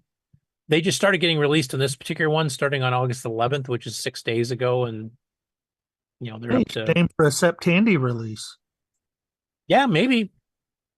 I mean, the ones here on the very bottom were just literally released today, so actually, if I refresh, maybe it's out already. I don't know. But yeah, good timing because, yeah, Septandy's just in a few weeks too, so good time to try it. So, Ken, you might want to keep this one in your holster for Septandy as a Game On Challenge. Do I have to choose Tandy games for Septandy? No, they can be made by anybody, just as long as they run on Tandy machines. I think that's also the other 52 weeks of the year I choose ones that run on Tandy machines. No, you've picked MC10 ones too. Well, that's Tandy though. Yeah, you're right. Dragon. There you go. Yes. Or the Brazilian clones. Okay. I'd like to see a game that only runs on the Brazilian clones, not on our computers. Runs only on a Kodamax 64K, yeah, or CP400. Anyway, yeah, look forward to this one. I think that puts them up to 17 games that this developer has done for 100 platforms each. And it's always interesting to see how the different platforms handle things. Like we've seen a couple of the Model 100 ones. They're quite good, actually. We played a few of them at Boat Fest, not this past year, but the year before. And I was quite impressed because there's not that many arcade games for the Model 100, and now there's, a dozen. Next up, this actually, I think, came out a little bit earlier. So Tricob 1974, I can't remember what he's called in Discord, but basically we had this game as a Game On Challenge not too long ago. And this is Andrew Pekurski's game with some really good sound effects that originally appeared back in Chromaset January 1984. So not too long before Chromaset folded, actually. And it's one of the better ones. It's got 6 different levels. Now, most of us could get to the 5th level, which is this one here. But we always got stuck. And most of us kept dying on this particular screen and didn't get past it. And he recorded a video where he basically wraps the whole thing like 3 times through all the levels. And he shows the technique trick here of how to actually win against this one. Because basically you're starting in the upper right corner as you're seeing on the screenshot. All the monsters have one path to get to you. And basically it gets a bit too crowded. Is it just me or is Curtis stuck on the Inafudo game? Nope. I see the Inafudo game also. You are correct. Oh, okay. I'll stop sharing and if you share that, I'm not sure what's going on there.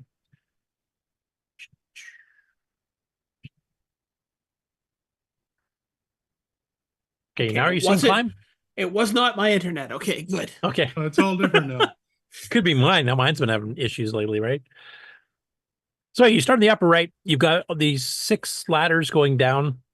We have a bit of a new maneuverability, but then you've got this single path that all the monsters will come in, and quite a few of us just could not figure out how they get past it except by fluke. He's actually got a pretty good way of doing it, and it has to do with how the monsters follow you. Because once they commit to a left or right, they stay committed to it until they run out of space to run that direction. So you can actually kind of steer them a lot easier than I was trying to do. I thought I'd play a little bit of that. And then because most of us have never seen the 6th level, which actually has an invisible maze, I'll show a little bit of that gameplay as well.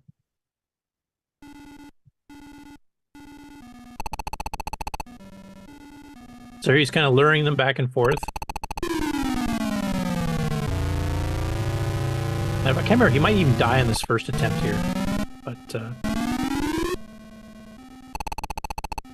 you see, he just ran to the right just to steer that one to the right and immediately goes left, and it won't come back. It will commit itself to that direction until it has to forcibly make a turn. Yeah, here he died, but I think it's on the next one here. Let's fast forward a little bit.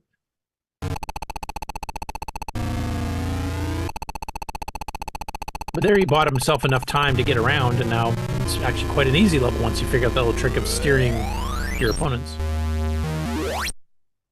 And now here's the invisible maze most of us never saw. This looks hard because I don't have a clue where the ladders are.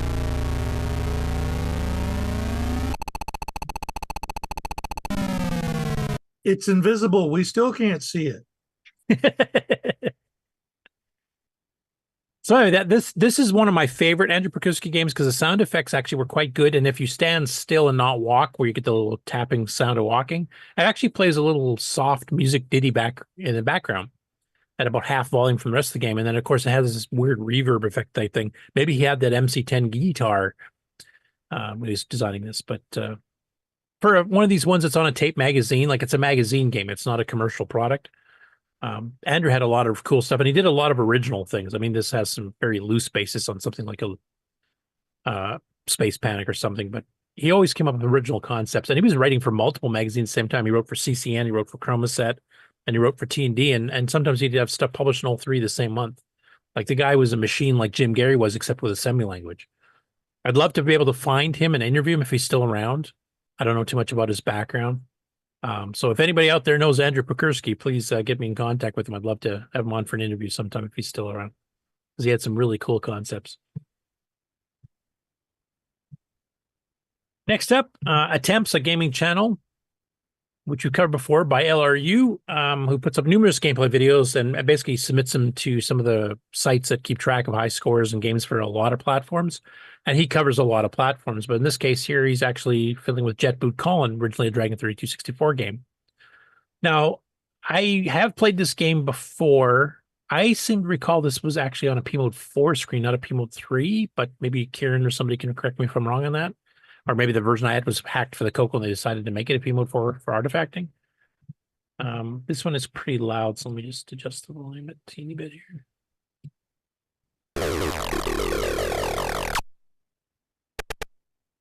But you basically, you're controlling the little guy flying around. You have to pick up the timed bombs. And it's kind of hard to read, so I'm still thinking this. Somebody hacked this for P-Mode 3 and they shouldn't have. But you have to pick it up basically before it gets down to 0, so 7, 6. You know, it's a pretty slow timer. And dodging, of course, all the other stuff that's going to hit you while you're trying to get there. And it has multiple screens and stuff too.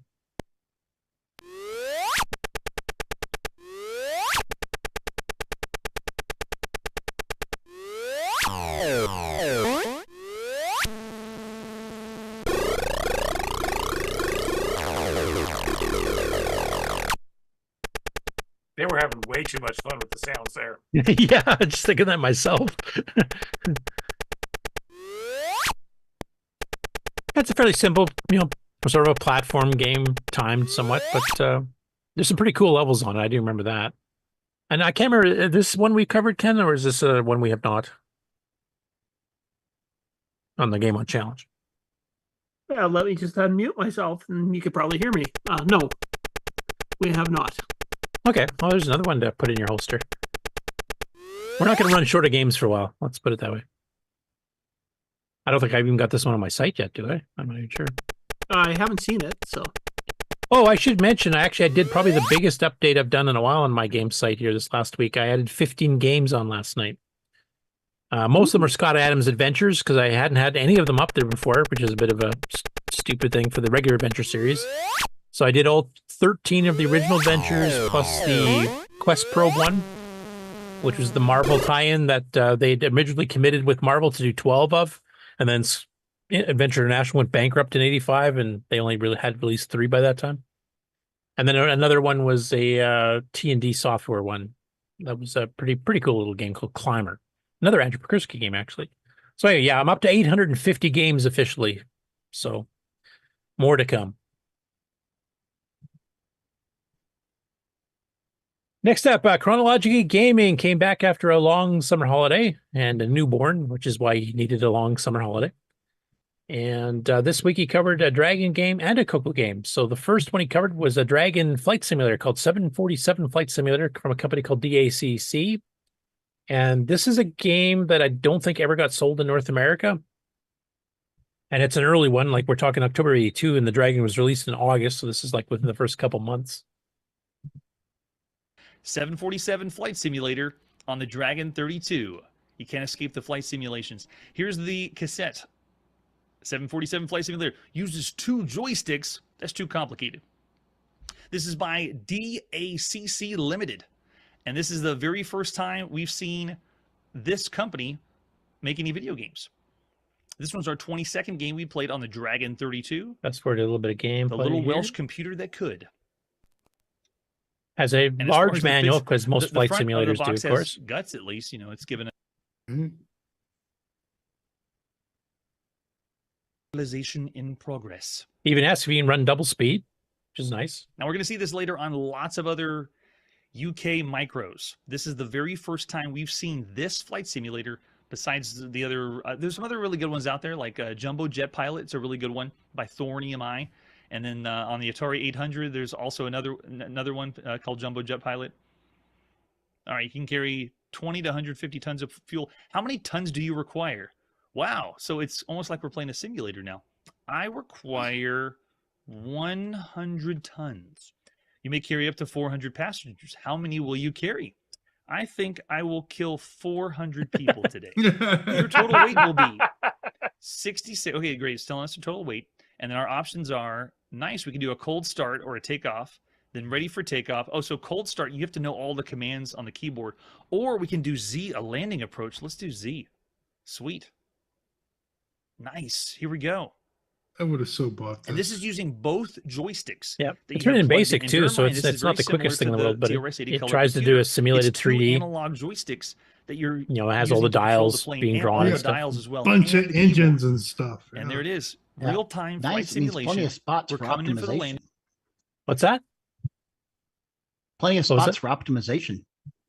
Oh yeah, I mean, depending on how they wrote it, I definitely could. I mean, this was written so early in the Dragon's life. I mean, if DACC had access to CoCo's, they might have had a bit of a head start on it. I don't know if they did. Right. But it'd be But interesting in- to see, like with all the tricks we know nowadays in basic and extended basic, what could you do to improve it? Mm-hmm. The thing is, contemporary flight simulators often use like text instruments rather than gauges and stuff. This thing is beautiful. Yeah. It runs at anywhere near simulation speed, even if it's, slow frame rate. Five frames a second. I don't care. If all this stuff works, it's good. Yeah, and at least it had the option for the double speed poke, because I know because some of the initial CoCo ones, like the D&E boards, had some problems with it. Most of the time, I think it was usually due to some chips being too slow or being marginal. Because I remember my D board original did not work when I had 4K, but I upgraded 16K RAM chips, and I got, what speed did I get? 200 nanosecond. My originals were like 250 or something. I can't remember what it was, but basically the nanosecond reaction time on the RAM was a bit faster. Then all of a sudden it started working. I didn't have to change anything else. And others I've heard, the certain PIAs didn't quite let you ramp up if you're trying to access from a sped up ROM routine or whatever. But basically they got that all sorted out by the E and F boards or something like that. And then the CoCo 2s, I don't know of any that don't run at double speed. And of course the CoCo 3 is guaranteed to run full double speed RAM and ROM. So it was nice to have that option. Now, for anybody here in our chat there that had dragons back in the day, was that a common thing that some dragons could not run at double speed? Do you have the same issues we had on the CoCo side? Or had they kind of ironed it out by 1982 when the dragons came out? I'm kind of curious. And if David Ladd or some of the other people here that have Dragon Tanos have, I'm assuming all of those by 83 when those came out, all would have supported the double speed ROM poke. But correct me if I'm wrong, I'm kind of curious. I don't know. Since I haven't really had a chance to really have it hooked up. Okay, so you never ran any of the old basic programs when you first got it that did double speed? No, no, I have not. Okay. Haven't even got my CoCo VGA installed in, and I've had that for a few years already.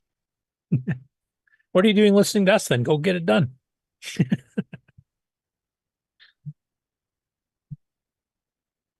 At any rate, the other game that he covered related to the CoCo and Dragon platforms is a CoCo game. This is Avenger from the Cornsop Group, which is loosely based on Defender. Now, this is a game that didn't get too high ratings in here, and I know Nick wasn't a big fan of it either because he actually caught the show live and commented on Discord to me.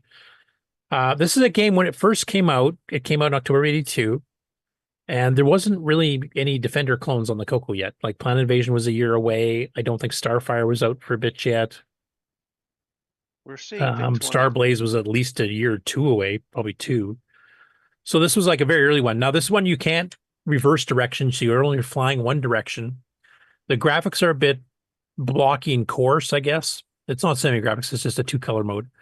I actually didn't mind the game when I was young. The keyboard controls are definitely set up for a CoCo 1-2 keyboard. So this is where Bob Emery's keyboard with the arrow keys on the left would actually really, really help. Because if you try to play with an inverted T, you're going to suck at this game no matter what you try. It actually, back in the day, I didn't mind it because it was such an early one. It was pretty well we had. And it had, decent sound effects, semi-decent graphics. It did have a few things different from the game other than just the not being able to fly left. There's no humans to pick up. So the mutants don't appear until, I think, second or third wave, and they're just individual mutants already mutated. But there is an extra option. There's these special attack waves with motherships. And there's these big, huge ships. You'll see I have kind of a hand-drawn facsimile of it pixelated on the cover of the manual that he's going to show here shortly. That appears, I think, starting on wave 8, if I remember. But basically, if you shoot that, it breaks apart into a whole whackload of mutants. So it's almost equivalent of blowing up the planet in Defender, because then you just get swarmed. And it's got baiters, and it's got the the bombers, and it's got the equivalent of landers, though they don't land and pick anything up. Basically, the tropes of most of Defenders in here. But I'd be interested for you guys who haven't seen it before. I'm interested to see what your take would be, considering that this is a 1982 Defender-like game that came up before most of the others did in the CoCo. We're next going to play on the TRS-80 color computer, or the 80 micro, as they say in magazines. We call it the CoCo here. And this is Avenger. Avenger's another really awesome title. Let's take a look at the artwork. All we have is an advertisement flyer you would have seen at the time. This is not to be confused with Avenger that we saw in 1975 in the arcade, or Avenger that was on the Commodore VIC-20, Max Machine, and the Commodore 64 that played kind of like Space Invaders. It's not that one. It's also not Avenger on the ZX81 and ZX Spectrum in July 1982.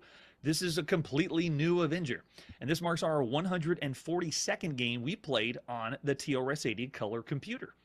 Nice ad. It's showing just what the game looks like. It's like that's a mothership in the upper right of the pseudo screenshot. screenshot. There's more colors that come out of the color computer. Use keyboard, L Curtis B. Okay. Yes. Okay. So, horrible on modern keyboards.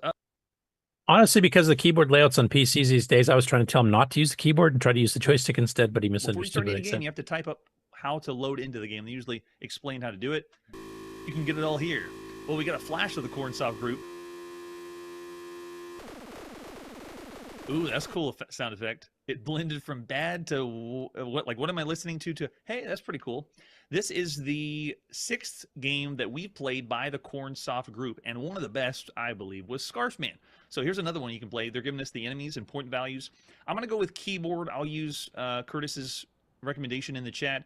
The joystick is, as usual, on the Now, fast forward till he got a little bit better at it. I'm not going to be playing because it it took a way, bit. but we're going to go keyboard in, and we got our on home computers, and this one is not one of them. In fact, we played another one that was really good on the CoCo called Offender, and that one was a really good way to play Defender. So that'd be the way on the CoCo to play right now. This one, not so much. It's still fun for the shoot 'em up, but yet since the hit detection isn't so sharp and the controls don't feel as spot on, I'm getting used to the controls, especially whenever you want to use your smart bomb. Yeah, the radar at the top showing you which enemies are left. So, out of curiosity, how many people here on the panel or how many people in chat actually played Avenger, either back in the day or more recently, besides myself? And this one, our club legitimately bought. This was not a pirated one we had. Unfortunately, the manual got lost over the years. I got the original tape, though. Anybody play this before? Nope. Not that I can remember. Okay. I never played it. Cool. So there's a brand new one. Another one you can add, Ken, if you want to get people frustrated.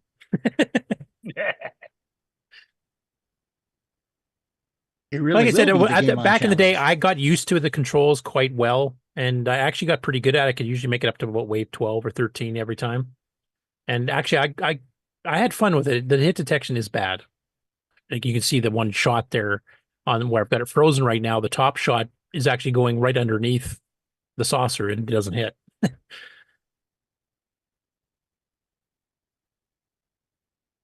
Also, we got some comments on double speed on old machines here in the chat. I thought I might cover those quickly.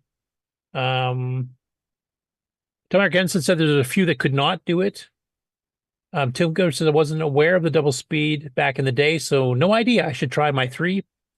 David Lord says, go ahead and try. My original CoCo one did not work with the ROM access speed up. Sold it and bought an F-board CoCo. And then Tom Eric Gunson says, my first Dragon just froze, but then it broke and I needed service. They changed the whole board and that one could run at high speed. So that's a possibility too. Maybe some of the very early motherboards just had problems. And then David Lord, reiterates that CoCo 3s will run with full double speed ROM and RAM speed up. And it's designed that way. And Nitrous 9 runs permanently in that. So I definitely know that works. Cool. I have a clue. Thank you. So the CoCo that won't work on a D board, will those D boards take the double speed ROM PO? Inquiring minds want to know. Cool. Yeah, because maybe some of the PIAs or some of the support chips are a little slow and can't handle it. That might be. And yeah, that might apply to us as well. Interesting. It was worth coming today. Thanks, folks. What? You mean it's not normally? I did not say that.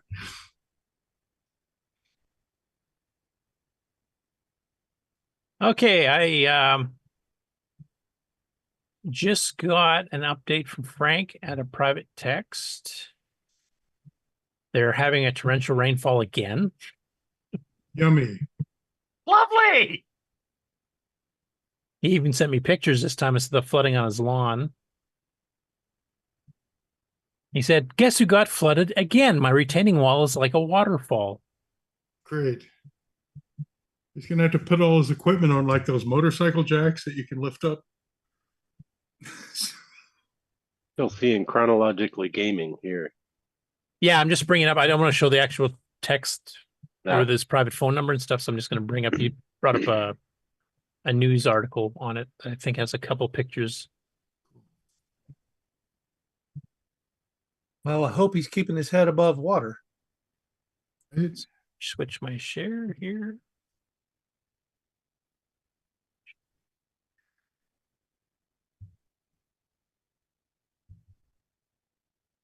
So that's what they're dealing with again. Oh, beauty. I didn't know they had amphibious cars. They do now. When I drive over water with my car, I prefer it to be in snow or ice form, not liquid. Exactly. Might be time to move to Arizona.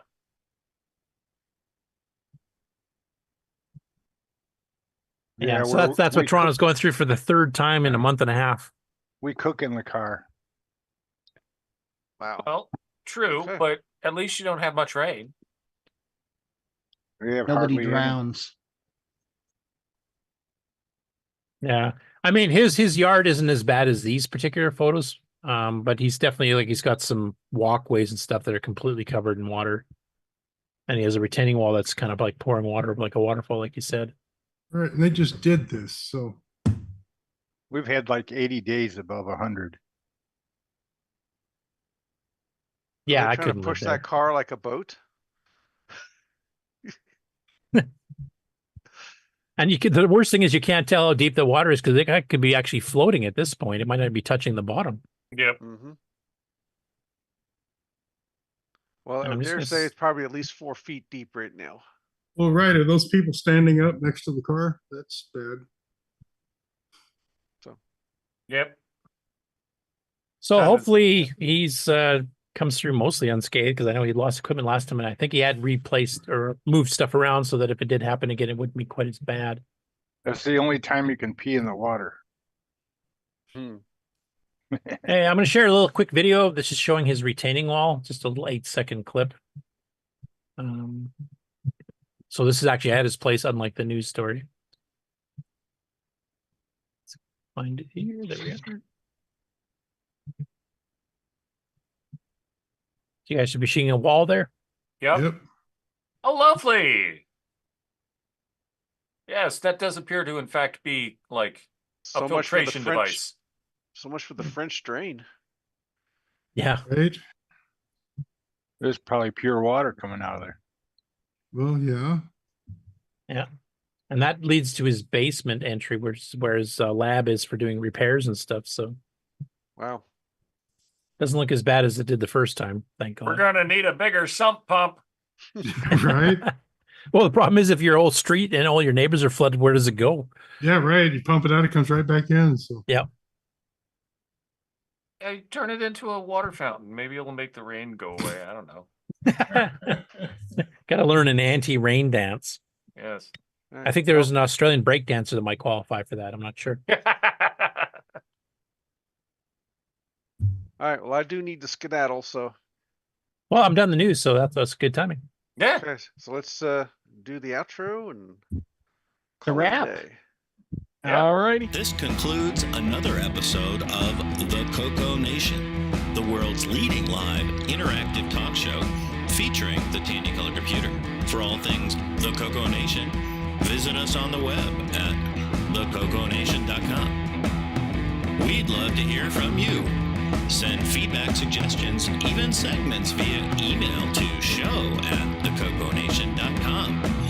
The CoCoNation show would not exist without the community and its cast and crew. The CoCoNation theme song, copyright 2022, D. Bruce Moore. Mixed, mastered, and produced by D. Bruce Moore.